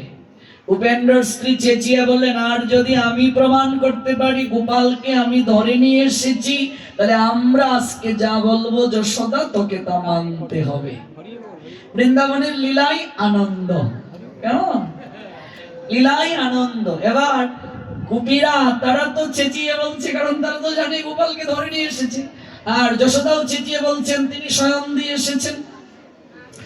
এবার পরীক্ষা হয়ে যাক। যশোদা বলছেন, রোহিণী শীঘ্র করিয়া আয়। রোহিণীকে বলরামের মা, রোহিণী তিনিও বসুদেবের এক স্ত্রী। এদিকে আয়, দাঁড়া। দুই পক্ষ দুদিকে দাঁড়ালো। আঁচলটা এবার তুল, দেখি গোপাল কুলে কিনা। উপেন্দ্র গুপের স্ত্রী, তিনি তো শতভাগ নিশ্চিত গোপালকেই তো ধরে এনেছেন। এবার আঁচলটা যখন তুললেন, উপেন্দ্র গুপের স্ত্রী দেখছেন কুলে গোপাল নয়, তার নিজের ছেলেই আছে। যশোদা চিৎকার করে বললেন, কি ব্যাপার? গুপ্ত চেঁচালি, আমার ছেলেকে ধরে এনেছিস, তোর তো দেখি দৃষ্টি শক্তিটাও কমে গেছে। নিজের ছেলেকে ধরে এনে আমার ছেলের নামে বদনাম করছিস। আমি বলিনি আমার ছেলে ঘুমাচ্ছে? প্রতিদিন তোরা এসে যে নালিশ দেশ, আজ বুঝতে পেরেছি বানিয়ে বানিয়ে তোরা বলিস। আমার ছেলেটাকে তোরা দেখতে পারিস না, এই জন্যই তোদের এত নালিশ। এবার আমি যা বলছি তা শোন। একেবারে আঁচলটা টেনে চোখ বন্ধ করে আমার দিকে তাকিয়ে তাকিয়ে উল্টো দিকে আমার আঙ্গিনা ত্যাগ করবি, এই হলো শাস্তি। এবার উপেন্দ্র গুপের স্ত্রী আর সঙ্গে যারা এসেছিল তারা লজ্জায় একেবারে মুখটা লাল হয়ে গেছে তাদের। আঁচলটা ডেকে কোন ক্রমে আঙ্গিনা ত্যাগ করছে, আর মনে মনে বলছে, আমার বাদরটা কোথা থেকে এলো কুলে? ধরলাম গোপালকে, কুলে করে আনলাম গোপালকে, আমার ছেলে হতচ্ছড়া কোত্থেকে এলো? আঙ্গিনাটা পার হই, তারপর ইচ্ছে করে দেব, তুই আমার কুলে কোথা থেকে এলি? এবার কোন ক্রমে আঙ্গিনাটা পার হয়ে আঁচলটা যখন তুললেন, কোথায় হতচ্ছাড়া, তুই কোত্থেকে এলি? তাকিয়ে দেখলেন নিজের ছেলে না, গোপালটাই কুলে আছে। কি ব্যাপার, একটু আগে দেখলাম গোপাল, যশোদার আঙ্গিনায় গিয়ে দেখি আমার ছেলে, এবার আবার দেখি গোপাল, আমি তো কিছুই বুঝতে পারছি না। গোপাল কিলকিল করে হেসে বলছেন, আমি বুঝি তোমার ছেলে নই, আমি বুঝি তোমার ছেলে নই। এই যে একদিন যদি তোমার গৃহে না যাই কষ্ট পাও কেন?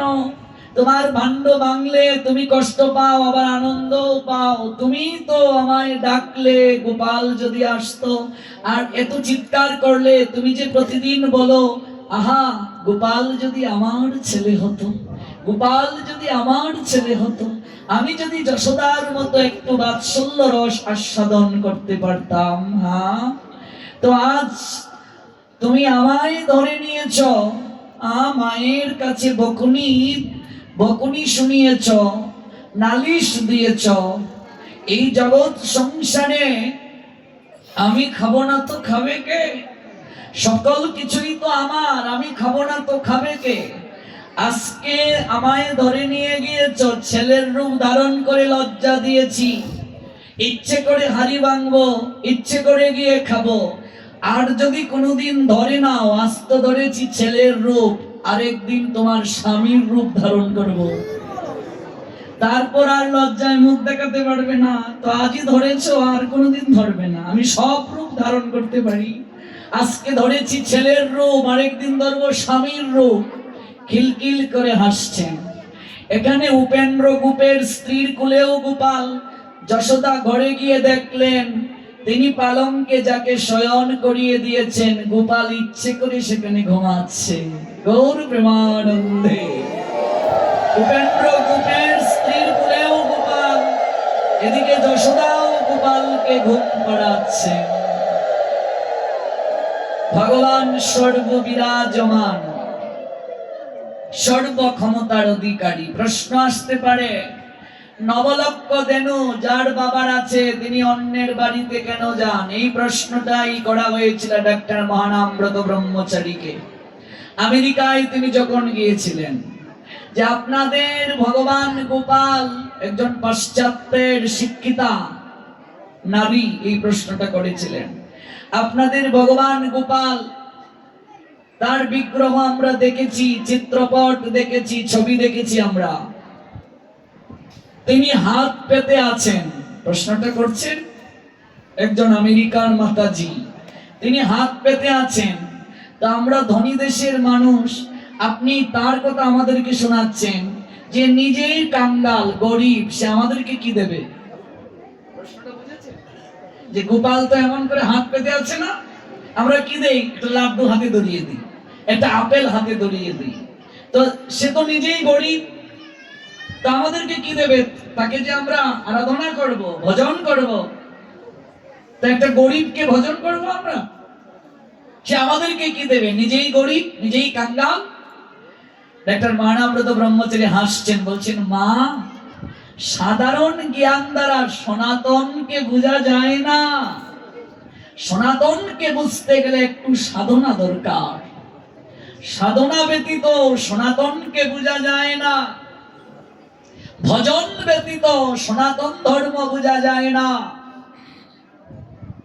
আমাদের ভগবান অনন্ত কোটি বিশ্ব ব্রহ্মাণ্ডের মালিক, এ যেমন সত্য, তোমার কথাটাও সত্য। হ্যাঁ, তিনি কাঙ্গাল, কিন্তু মা, তিনি সবার কাছে কাঙ্গাল নন, তিনি কেবল ভক্তের কাছে কাঙ্গাল। এই যে তিনি হাত পেতে আছেন, ওই আপেল লাড্ডু দেওয়ার জন্য নয় মা, তিনি ভক্তের কাছে প্রেম ভিক্ষা চাইছেন, তিনি ভক্তের কাছে প্রেম ভিক্ষা চাইছেন, ভক্তি ভিক্ষা চাইছেন। তিনি জানাচ্ছেন জগৎকে, আমি প্রেমের বড় কাঙ্গাল, আমি প্রেমের দ্বারা বশীভূত, আমি ভক্তের অধীন ভগবান। ভক্ত যেভাবে নাচায় আমি সেভাবে নাচি। এই জন্য ব্রজ গোপিকারা গোপালকে বলে, গোপাল ননি দেব, তুই নাচ। গোপাল ননির আশায় নাচতে থাকেন। এমন তিনি প্রেমের কাঙ্গাল। এই প্রেমটা ভগবানের কাছে নাই, এই প্রেমটা আছে ভক্তের কাছে। যেমন যদি কেউ মধু আহরণ করতে চায়, পুষ্পকে যদি কর্তন করে বাড়িতে এনে বেষ্টন করে মধু পাওয়া যাবে?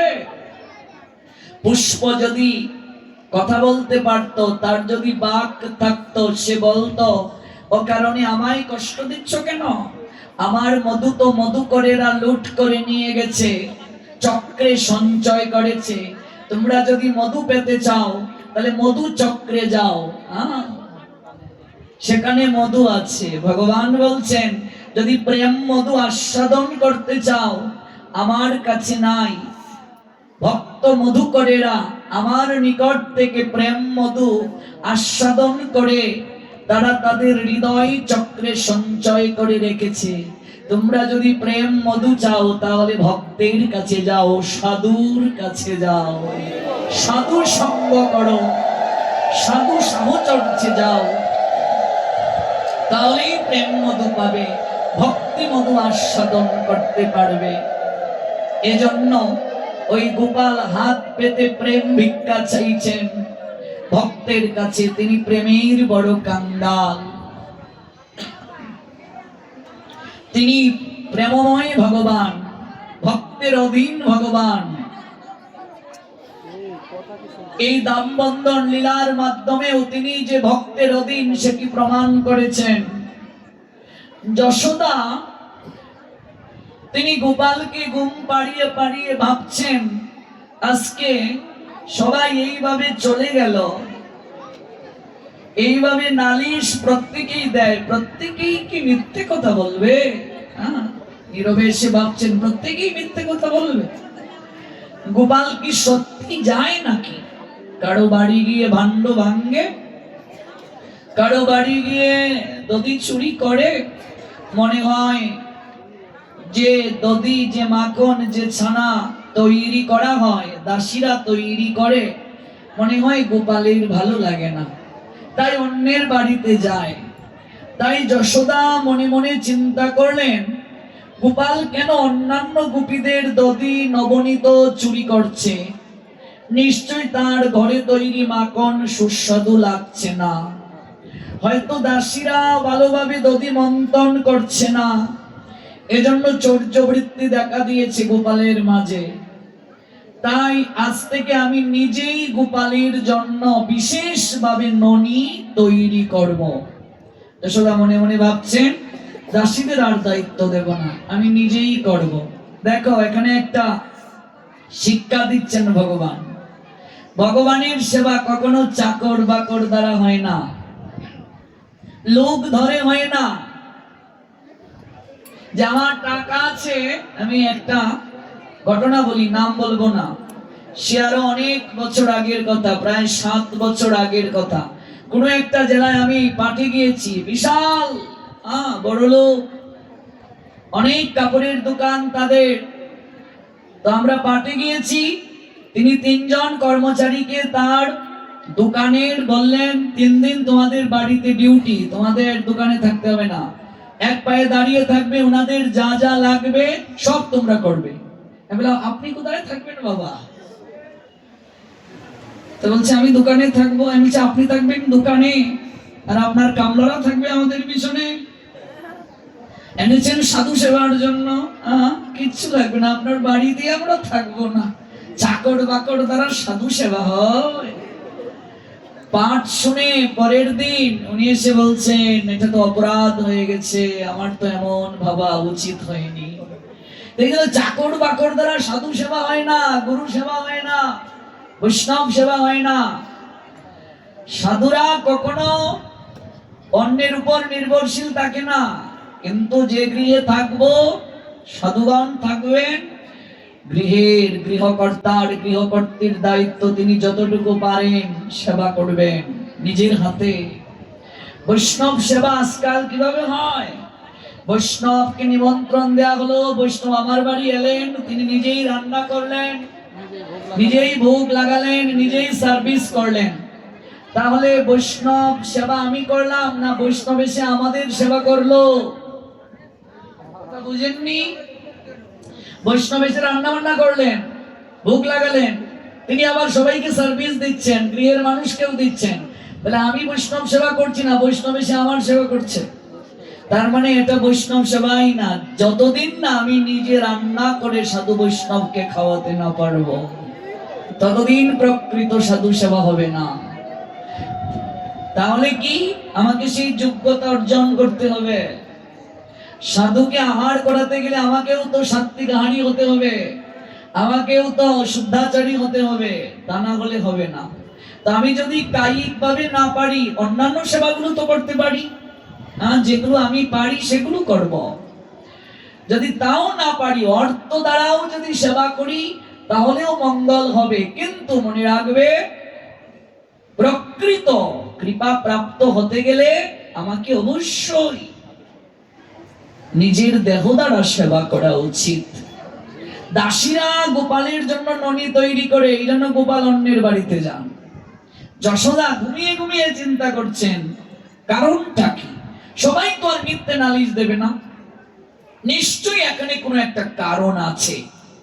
আর যতই গলাবাজি আমি করলাম, গোপাল নিশ্চয়ই যায়, নইলে এরকম নালিশ প্রতিদিন এসে সবাই তো মিথ্যে বলবে না। মনে হয় গোপালের ভালো লাগে না, তাই আমি নিজেই আজ ননি তৈরি করব।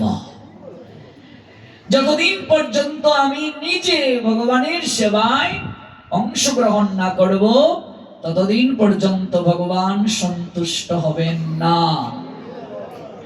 আমি পুজো করতে পারি না বলে আমি একজন ব্রাহ্মণকে আনছি, তিনি এসে পুজোটা করছেন। আমি যদি পারি তখন আর কাউকে আনার প্রয়োজন নেই। পারি মানে কি, আমি যদি সেই যোগ্যতা অর্জন করি। তিনি মন্ত্র বলছেন, আমিও বলছি, তো আমি যদি মন্ত্রটা জানি, আমি যদি শুদ্ধাচারী হই, কৃষ্ণ সেবায় ভগবানের সেবায় আলাদা করে কাউকে আনার প্রয়োজন নেই। যদি সে শুদ্ধাচারী হয়, যদি সে আচরণশীল হয়, যদি সে যোগ্যতা অর্জন করে, এই কলিযুগে নিজেই ভগবানের সেবা করবে। কিন্তু তাকে সেই অর্জন করতে হবে, সেই সদাচার অর্জন করতে হবে, শিক্ষা অর্জন করতে হবে, জ্ঞান অর্জন করতে হবে। এই জন্য কখনো লোক দিয়ে গুরু বৈষ্ণব ভগবানের সেবা হয় না। যতটুকু পারা যায় নিজেই করতে হবে। এটা আলাদা জগৎ। আপনি প্রসাদ পাচ্ছেন, আমার থালাটা আরেকজন নেবে, এই আশায় বসে থাকবেন না। সামাজিক অনুষ্ঠানের ক্ষেত্রে আলাদা, কিন্তু এই ধর্মীয় অনুষ্ঠান এটা অন্য জগৎ। এখানে যে যতটুকু করব ততটুকু কৃপা পাবো।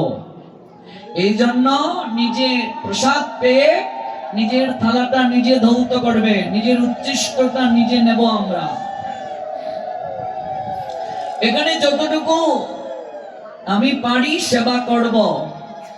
আমি সাধু সঙ্গে এসেছি একটু কৃপা প্রাপ্তির জন্য।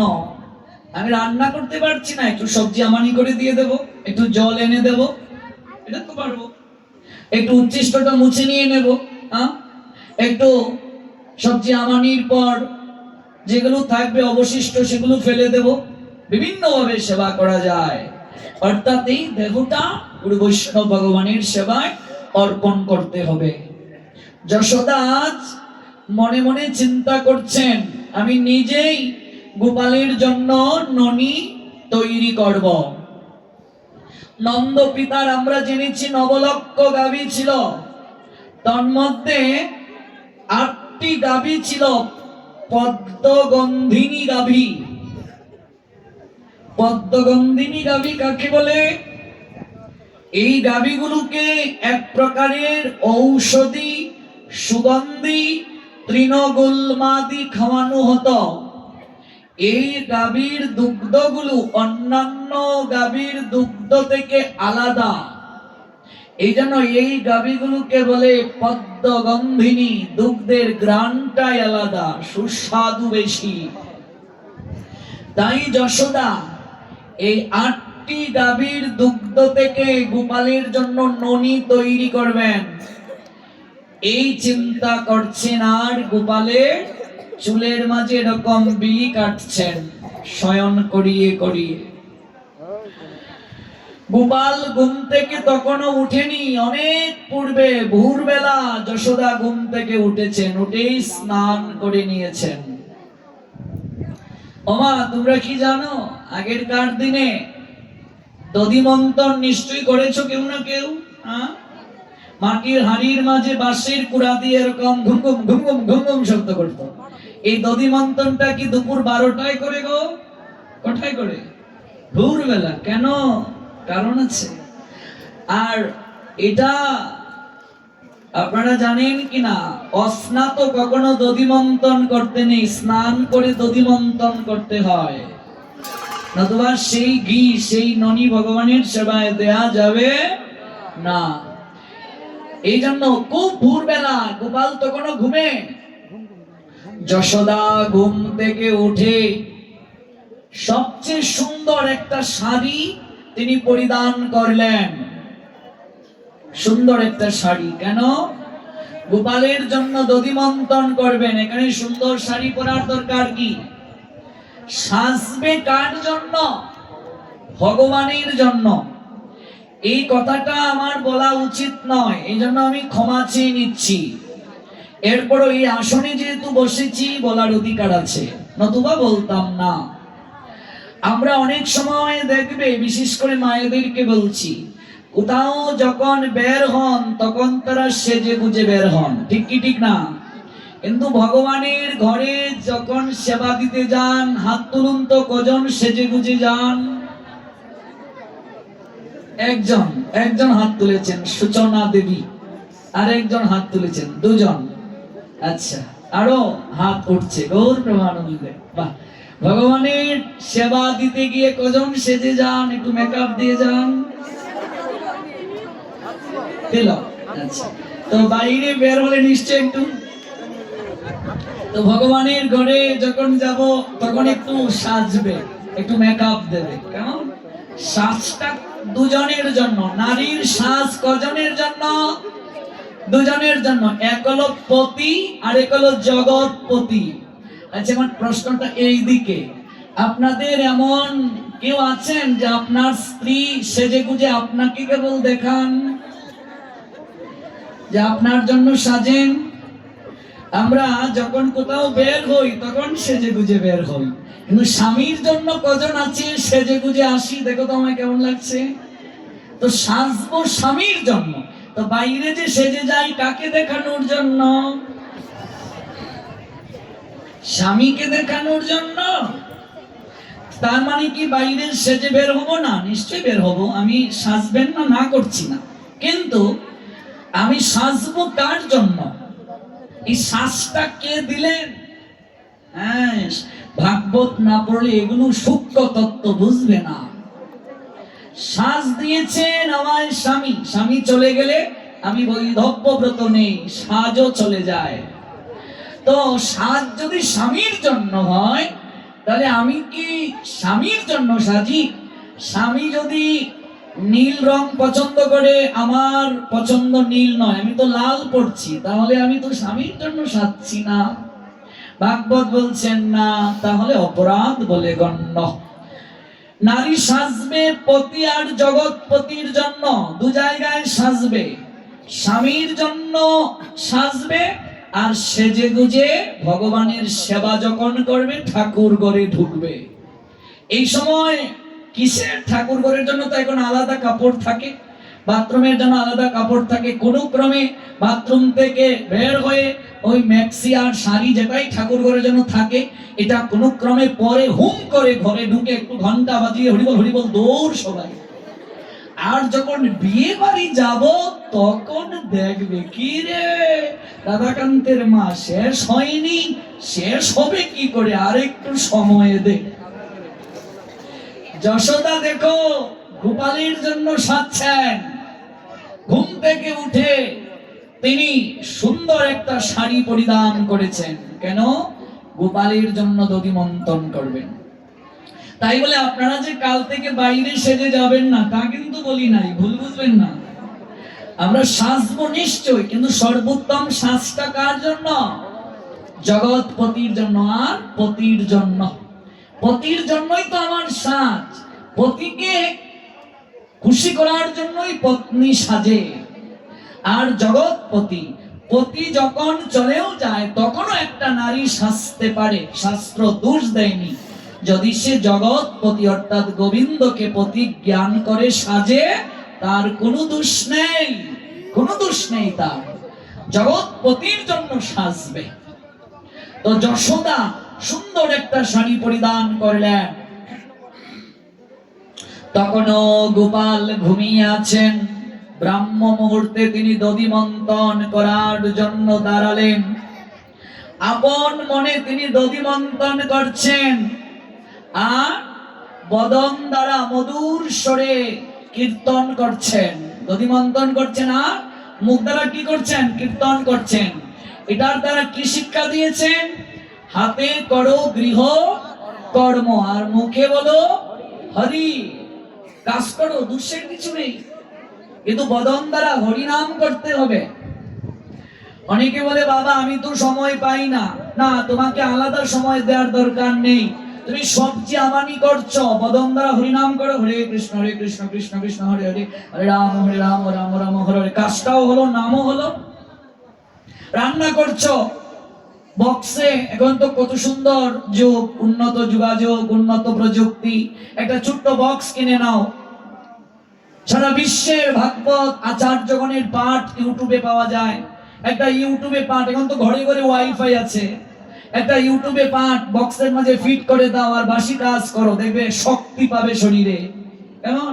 পাঠ শুনলে কাজ করলে, পাঠ শুনলে আর বাসি কাজ করলে, পাঠ শুনলে রান্না করলে, কেমন? তাহলে সংসারের কাজও হলো, ভগবানের নামও হলো। রজক কাপড় কাচ্ছে, রজক মানে ধূপা, একটা ধূপা কাপড় কাচ্ছে। মহাপ্রভু গিয়ে বলেন, রজক একবার মুখে হরি বল। রজক বলছে, আমার এক গাদা কাপড় পড়ে আছে, আমি বাপু হরিনাম করতে পারবো না। মহাপ্রভু বলেন, রজক হাত দিয়ে কাপড় খাচ্ছিস, মুখ দিয়ে তো কিছু করছিস না। হাত দিয়ে কাপড় কাচ আর মুখে কৃষ্ণ নাম কর। হাতে করো গৃহকর্ম, মুখে বলো হরি। রজক বলছে, বাপু আমার সময় নাই। মহাপ্রভু বলেন, আর কত অজুহাত দেবে রজক? শুধু তুই নয়, সংসারের সবাই কেবল অজুহাত দেয়। সর্বক্ষেত্রে তাদের সময় আছে, কেবল কৃষ্ণ নাম করার জন্য সময় নাই। ওই সময় নাই, সময় নাই করে এমন একদিন তারা উপলব্ধি করতে পারে, তখন সত্যি তাদের জীবনের আর সময় থাকে না। ও রজক, কাপড় খাসবি বলে হরিনাম করতে পারছিস না, আমি যদি তোর কাপড় খেচে দেই, তুই কি একবার বদনে হরি বলবে? মহাপ্রভু কতটা করুণাময়। রজক অবাক হয়ে বলছে, তুমি কে গো? এমন পরম দয়াল তো জগতে আর দেখি নাই। তুমি আমার কাপড় কেচে দেবে আর আমি বিনিময়ে হরিনাম করব? এই জন্য এটা কলিযুগ, ব্যস্ততার যুগে আমরা বাস করি। হাতে গৃহকর্ম করো, মুখে হরিনাম করো, তাতেও হবে। অনায়াসে দেবে তুমি ভব নদী পাড়ি। তাস খেলার সময় আছে, তিন রাস্তার মোড়ে কয়েকজন বয়োজ্যেষ্ঠ তাস খেলছেন। বললাম, বাবা তাস খেলছেন যে, ওই সময় কাটে না, কি করব? এখন অবসর নিয়েছি আমরা, এখানে যারা সবাই সার্ভিসে আমরা ছিলাম চাকরিজীবী, এখন অবসর নিয়েছি, সময় কাটে না, তাই তাস খেলছি। এখন বাবা তাহলে 7 দিন পাঠ চলছে, একটু পাঠে আসুন। দেখি যদি সময় পাই যাব, চেষ্টা করব। মানে তিনি এসে আমার উদ্ধার করবেন, আমার বাপের শ্রাদ্ধ পিণ্ড দিয়ে উদ্ধার করবেন। দেখবে কিছু লোক আছে, কি গো শিউলির মা পাঠে যাইতাই না, চেষ্টা করব। কোনোদিন এরকম বলবে না, তাহলে অপরাধ হয়ে যাবে। তুমি চেষ্টা করবে কি? তুমি যাবে তোমার নিজের স্বার্থে, এখানে তুমি যাবে নিজের কল্যাণের জন্য। তুমি চেষ্টা করবে, চেষ্টা করব, যাব, কাকে কি উদ্ধার করবে? ভগবান খুব কষ্ট পান এরকম কথা শুনলে। এরকম কথা বললে অপরাধ হয়। ভগবান বলেন, তোকে পাঠিয়েইছি তো আমার নাম করার জন্য, আর তুই বলছিস চেষ্টা করো, দেখি যদি পারি যাব। এরকম বলবে না, কি বলবে? অবশ্যই যাব, আশীর্বাদ করবেন যেন যেতে পারি, কৃপা করবেন যেন যেতে পারি। এরকম বলবেন না, দেখি যাব, সময় নাই গো, কেমনে যাইতাম, ঠিক কিনা? এরকম বলবেন না, ভগবান সবচেয়ে বেশি কষ্ট পাবেন। তিন রাস্তার মোড়ে তাস খেলছে, দেখি চেষ্টা করব যদি পারি যাব। অবসর নিয়েছে, সময় কাটে না তাস খেলে। তো তাস খেলার সময় আছে, আমাদের বয়সী ছেলে মেয়েদের প্রেম করার সময় আছে, মোবাইলে চ্যাট করার সময় আছে, সিরিয়াল দেখার সময় আছে, সব সময় আছে। সময় নাই জব করার। কমলা করো মা, দুমালা সময় পাই না বাবা। আচ্ছা, যদি একদিন না করতে পারি, পরের দিন কি 4 মালা করলে হইব? বাবা 4 মালা করি প্রতিদিন, যদি একদিন না পারি কোনো কারণে, এর পরের দিন যদি এই দিন আর পরের দিন 8 মালা করিলাই হইব? অনেকে এরকম প্রশ্ন করে। তো আচ্ছা, কেন সারাদিন এত কাজ বাবা, সময় পাইছি না। আচ্ছা, আমি একবারে প্রশ্ন করলাম, আচ্ছা সারাদিন যে এত ব্যস্ত, খাইছেন কয়বার? ওই 3 বারই খাইছি। আমি কেন এত ব্যস্ততার মাঝে খাওয়ানোর সময় পাইলেন কেন? এইটা না দিলে কি চলবো, শরীর কি চলবো? তাই বললাম এইটা ছাড়া যেমন শরীর চলে না, আর এই শরীর রেজেটা চালায়, এটা হচ্ছে আত্মা। এই আত্মার খাবার হরিনাম, হরিনাম না দিলে আত্মাও চলতো না। এই জন্য সর্বপ্রথম হরিনাম, হরিনামটাকে আগে দিতে হবে, আত্মার আহারটাকে আগে দিতে হবে। হরিনামই আত্মার আহার। আত্মা মাছ মাংস খায় না, নিরামিষও খায় না, আত্মার আহার হরিনাম। এই জন্য সর্বক্ষেত্রে সময় আছে, সময় নেই হরিনাম করার, সাধু সঙ্গ করার। হিন্দুদের হাত হয়ে গেছে 3টা, একটা বাম হাত, একটা ডান হাত, আর একটা অজু হাত। এটা অনেক লম্বা, অনেক লম্বা এই হাত। এই জন্য চেষ্টা করতে হবে, ভগবানের কৃপায় সম্ভব। একটু একটু করেই করুন, দৌড়টা কচ্ছপের মতোই দেন, কিন্তু সময় থাকতে দেন। বেলা হারিয়ে খরগোশের মতো দৌড় দিলেও কখনো গন্তব্যে পৌঁছাতে পারবে না। সময় থাকতে দৌড় দিন, গন্তব্যে পৌঁছে যাবেন। হোক সেটা কচ্ছপের মতো, খরগোশের মতো, বেলা হারিয়ে দৌড় দিলেও কখনো গন্তব্যে পৌঁছাতে পারা যাবে না। তাই সাজুন গোবিন্দের জন্য।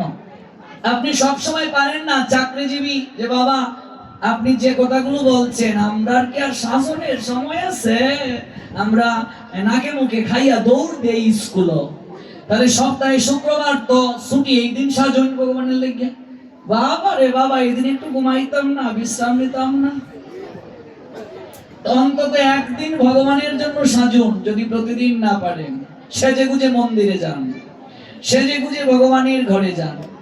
অন্তত নিজের স্বামীর জন্য সাজেন একদিন, প্রতিদিন সময় পান না, তাতেও গোবিন্দ সন্তুষ্ট হবে। যশোদা সুন্দর একটা শাড়ি পরিধান করলেন, তারপর তিনি দধি মন্থন করছেন, আর তিনি হরিনাম করছেন, কীর্তন করছেন বদন দ্বারা। 24 ঘন্টায় আমাদের কৃষ্ণ ভাবনায় থাকতে হবে। আর 24 ঘন্টা যদি আমরা কৃষ্ণ ভাবনায় থাকি, তাহলে জপমালা নিয়ে 24 ঘন্টা বসে থাকলে হবে? বাকি কাজ কি করে হবে? রান্না বান্না কি করে হবে? চাকরি কি করে হবে? ব্যবসা কি করে হবে? তাই 24 ঘন্টা আমরা কিভাবে কৃষ্ণ চিন্তনে থাকবো? উত্তর দিচ্ছেন মহাপ্রভু চৈতন্য ভাগবতে। কিবা দিবা কিবা নিশি, কিবা জাগরণে,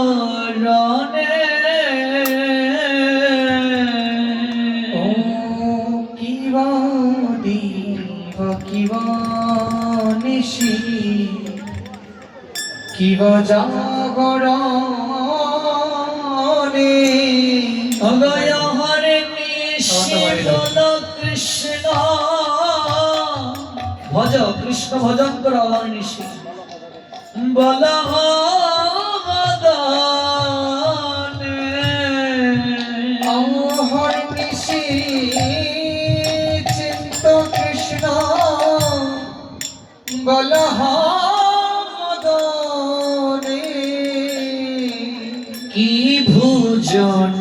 কি শয়নে কিবা জাগরণে কি ভুজনে কি শয়নে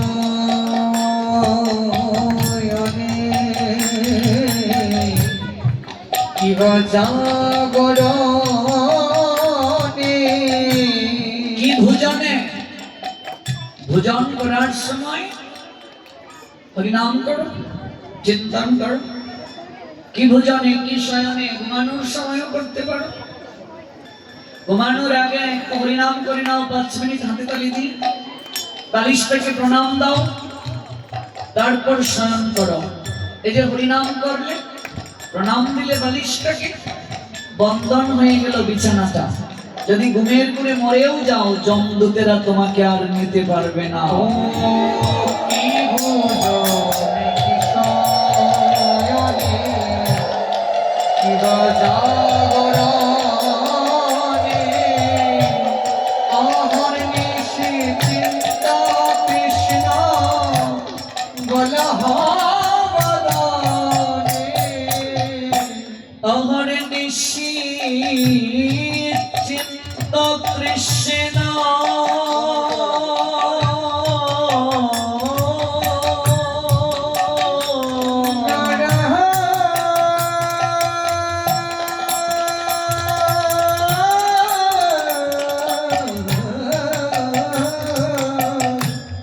অহর্নিশি চিন্তা কৃষ্ণ বলহবদনে কি ভোজনে কি শয়নে কিবা জাগরণে ও কি ভুজনে কি শয়নে কিবা জাগরণে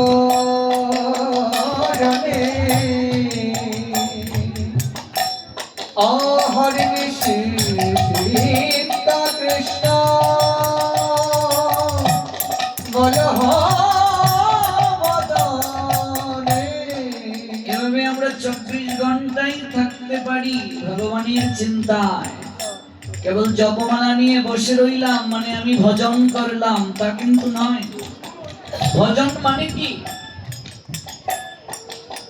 কৃষ্ণের সন্তুষ্টি বিধান আপনি একটু ভগবানের জন্য ফুল সংগ্রহ করে মালা গাঁথলেন সেটাও ভজন আপনি কারো বাড়িতে তুলসী পত্র নাই দিয়ে এলেন সেটিও ভজন গৌর কিশোর দাস বাবাজি মহারাজ নবদ্বীপের মন্দিরে মধ্যরাত্রিতে শুকনা কাষ্ঠ মাথায় বহন করে রেখে আসতেন এই কাষ্ঠ দ্বারা ভগবানের ভোগ তৈরি করা হবে রন্ধন করে এটাও ভজন আপনি ভগবানের ঘরটা মুছে দিলেন এটিও ভজন ভগবানের জন্য রান্না করলেন এটিও ভজন কেউ যদি মনে করে গো আমি কেবল সুরমালা করেছি গো আরেকজন সারাক্ষণ হরিনাম করছে আমি কিছু করতে পারছি না গো কিছু করতে পারছি না না তিনি হরিনাম করে যে কৃপা পাচ্ছেন তুমি ভগবানের জন্য রান্না করেও ঠিক ততটাই কৃপা পাচ্ছ তুমি ভগবানের জন্য মালা তৈরি করেও ততটাই কৃপা পাচ্ছ ভজন মানে ভগবানের সঙ্গে যুক্ত থাকা সকল কার্যই ভজন ভগবানের সুখ প্রদানের সকল কার্যটাই ভজন এখন সারাক্ষণ জপমালা নিয়ে বসে থাকলাম শুধু কৃষ্ণ কৃষ্ণ কৃষ্ণ বললাম তো পেটে যদি আহার না দেয়া হয় হবে মিষ্টি মিষ্টি কথা বললেন আপনি আমাকে আমি আপনার বাড়ির অতিথি আর আমায় খেতে দিলেন না হবে তো সারাক্ষণ ভগবানের গুণগান করলেন আর ভগবানকে খেতে দিলেন না তো হবে ব্যালেন্স রাখতে হবে সকল কিছুই করতে হবে কিন্তু যত কার্য করবে ভগবানের নামটা মুখে নেবে যুধিষ্ঠির বলছেন ভীমকে ভীম বাইরে যাচ্ছ যাও কিন্তু বদনে মঙ্গলময় ভগবানের একটু নামটা নিয়ে যাও ভীম বলে উঠলো দাদা যেখানেই যাই ওই তোমার একটাই কথা ভগবানের নামটা নিয়ে যা। ভগবানের নাম যারা নেয় তাদের কি বিপদ হয় না? আছে কি না এমন কিছু লোক বলে ভগবানকে ডাকি না, আমরা তো ভালো আছি, আমাদের টাকা পয়সার অভাব নেই। এগুলো মূর্খরা বলে এই জড় জগতে তোমার টাকা পয়সা আছে বলেই তুমি সুখী, হ্যাঁ? আর ভগবানের নাম করো বলেই তোমার বিপদ হবে না। কে বলছে তোমায়? পঞ্চ পাণ্ডবের মতো আমরা ভগবানের নাম করি। আচ্ছা, কেউ আছেন পঞ্চ পাণ্ডবের থেকে বেশি কৃষ্ণকে ভালোবাসেন? এটা ভাবাই তো অপরাধ। অর্জুনের থেকে বেশি বড় ভক্ত কেউ আছেন কৃষ্ণকে ভালোবাসেন? তাহলে পঞ্চ পাণ্ডব এত ভগবানকে ভালোবাসলেন, তাদের কি বিপদ হয়নি? বরং আমাদের থেকে বেশি হয়েছে। আপনি ভগবানকে ডাকেন বলে আপনার বিপদ হবে না, আপনি ভাবলেন কি করে? ভীম প্রশ্ন করেছেন, ভগবানের নাম নিলে কি বিপদ হবে না? যুধিষ্ঠির আরেকটা প্রশ্ন করলেন ভীমকে, ভীম বৃষ্টি পড়ছে মনে করো, ছাতা মাথায় দিয়ে গেলেও কি শরীরে বৃষ্টি পড়ে না? প্রশ্নটা বুঝলেন? ভীম বলছে, দাদা বৃষ্টি পড়ে শরীরে কিন্তু কম পড়ে। ছাতা দিয়ে যদি কেউ যায় বৃষ্টির দিনে, বৃষ্টির ছিটা শরীরে পড়ে কিনা ছাতা থাকলেও? আর ছাতা ব্যতীত যদি কেউ যায় কেমন পড়বে? ভীম বলছে, ছাতা মাথায় দিয়ে বৃষ্টির দিনে বের হলেও বৃষ্টি শরীরে পড়ে, জল পড়ে, কিন্তু কম পড়ে। যুধিষ্ঠির বলে উঠলেন, ভীম ভগবানের নাম যদি কেউ করে, যদি তার কপালে অনেক বড় বিপদ লেখা থাকে, ওই নাম করার কারণে বিপদটা আসবে কিন্তু কম আসবে।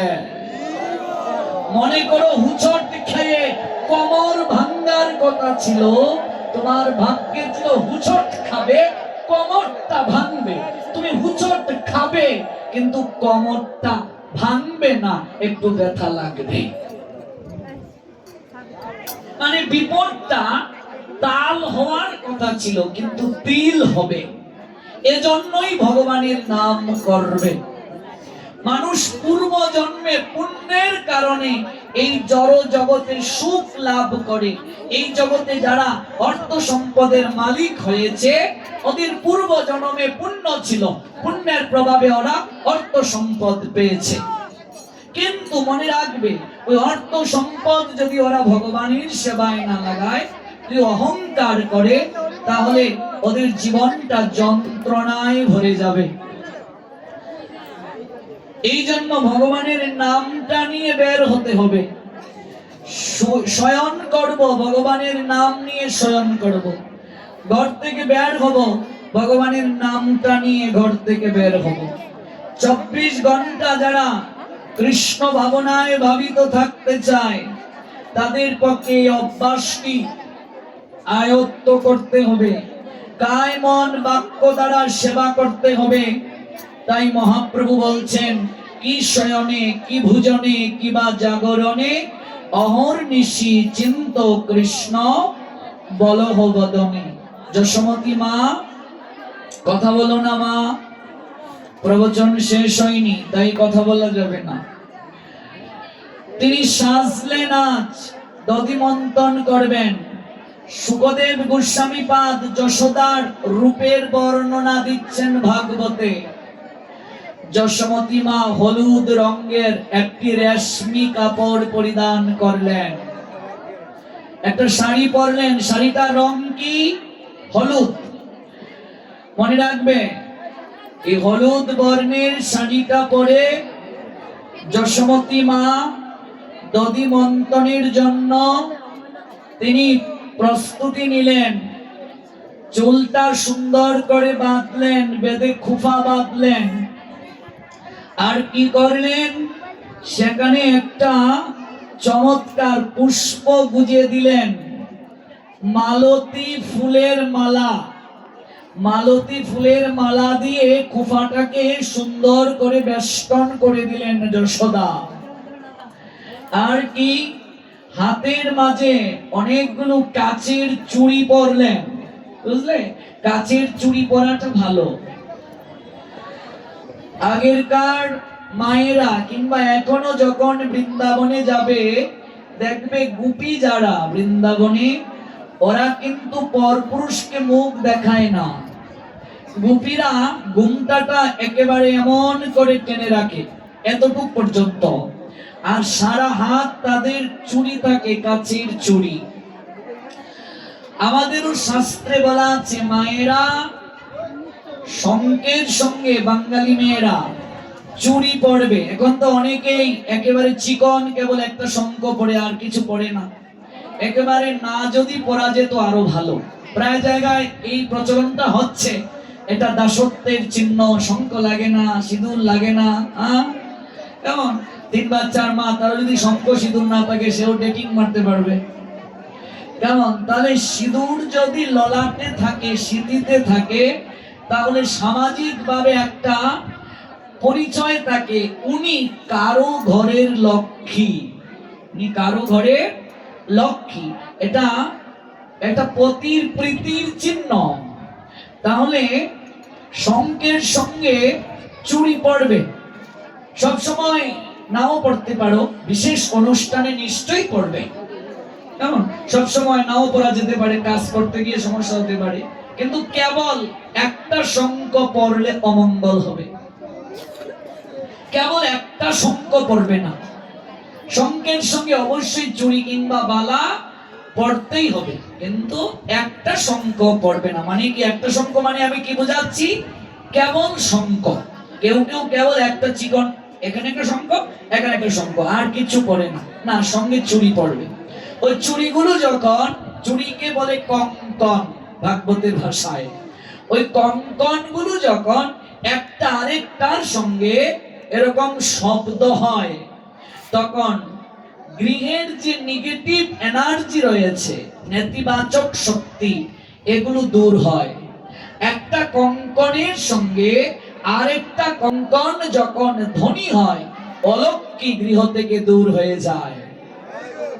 এই জন্য যশোদা হাত পড়া কঙ্কন নিয়ে এরকম যখন দধিটা মন্থন করছেন, তখন শব্দটা কেমন হবে? দধি মন্থনের শব্দ নিশ্চয় আপনারা জানেন, ঘুম ঘুম শব্দ করছে। আর একটা চুড়ির সঙ্গে আরেকটা চুড়ি রুনুঝুনু বাজছে, খুব সুন্দর করে শব্দ হচ্ছে। যে হাতে ভগবানের সেবা করা হয় সেই হাত ধন্য, ভাগবতের ভাষা। হাতের কঙ্কন গুলো ঝনঝন শব্দ করছে। কঙ্কনের তো আর ভাষা নাই, কিন্তু ভাগবত আচার্যগণ বুঝাচ্ছেন কঙ্কন গুলো, অর্থাৎ যে কঙ্কন গুলো আজ যশোদার হাতে শোভা পাচ্ছে, এবং যশোদা যে কঙ্কন গুলো হাতে পরিধান করে মন্থন করছেন, দধিটা মন্থন করছেন, ওই কঙ্কন গুলো আজ ধন্য হয়ে গেছে, কারণ ওই কঙ্কন গুলো যশোদার হাতে শোভা পাচ্ছে। ওই কঙ্কন গুলো যেন বুঝাচ্ছে যে আজ আমরা ধন্য। কানের কুণ্ডল গুলো নেচে নেচে আনন্দ প্রদান করছে, আর যশোদার মুখে ভগবানের লীলা গান। মস্তকের কবরীতে মালতী পুষ্পের মালা, ওই মালাটা কি? ওই মালাটাও যেন আজ কষে পড়তে চাচ্ছে। হায় হায়, বাৎসল্য প্রেমের মূর্তিমতী মাতা যশোদার মস্তকে থাকার অহংকার কি আমাদের সাজে? আমরা তার চরণ পেলেই ধন্য হব। তাই ওই মালতী ফুলের মালা, যে মালাটি মস্তকের মাঝে দেয়া হয়েছে, ওই মালাটাও যেন মস্তক থেকে যশোদার চরণে ঝরে পড়তে চাচ্ছে। আহা, এমন যে গোপালকে ভালোবাসে, এমন ভক্তিমতীর চরণ পেলেই আমরা ধন্য হব। পুষ্পগুলো ঝরে পড়ছে মস্তক থেকে চরণে। চিন্ময় জগতে সবকিছুরই একটা স্বতন্ত্র ভাষা আছে, সবকিছুরই পৃথক পৃথক অভিব্যক্তি রয়েছে।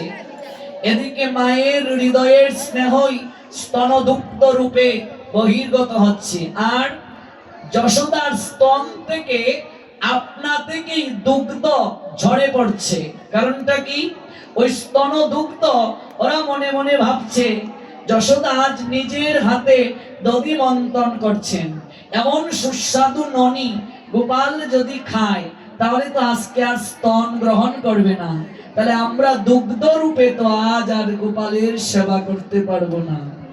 তাই মনের দুঃখে যশোদার স্তন থেকে আপনা থেকেই দুগ্ধ কি পড়ছে? ঝরে পড়ছে। স্তন দুগ্ধ, বাচ্চা যদি আকর্ষণ করে তাহলেই তো স্তন থেকে দুগ্ধ আসে, তাই তো মা? কিন্তু আপনা থেকে স্তন থেকে দুগ্ধ বিন্দু বিন্দু রূপে ঝরে পড়ছে। কেননা একবার সুস্বাদু নবনীত দেখে গোপাল যদি স্তন্যপান না করে, এই ভয়ে কৃষ্ণের দৃষ্টি আকর্ষণ করার জন্য আপনা থেকেই দুগ্ধ নিঃসরিত হচ্ছে। আবার কঙ্কনের ঝনঝন শব্দ আর দধির মন্থনের ঘরঘর শব্দ, করতাল ও মৃদঙ্গ যেন বাদ্য রূপে মায়ের মুখে কৃষ্ণ গুণ কীর্তনে সহায়তা করছে। এ কারণে আমরাও ভগবানের বিভিন্ন সেবা করে আনন্দ লাভ করি। কেননা ইন্দ্রিয়ের দ্বারা ইন্দ্রিয়াধিপতির সেবা করলে ইন্দ্রিয়ের প্রকৃত তৃপ্তি লাভ করা যায়।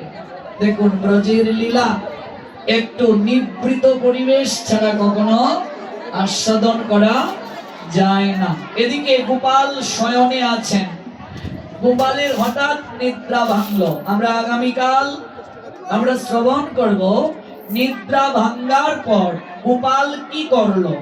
যশোমতী মাকে আমরা একটু দধি মন্থনই রাখি, তিনি দধি মন্থন করতে থাকুন।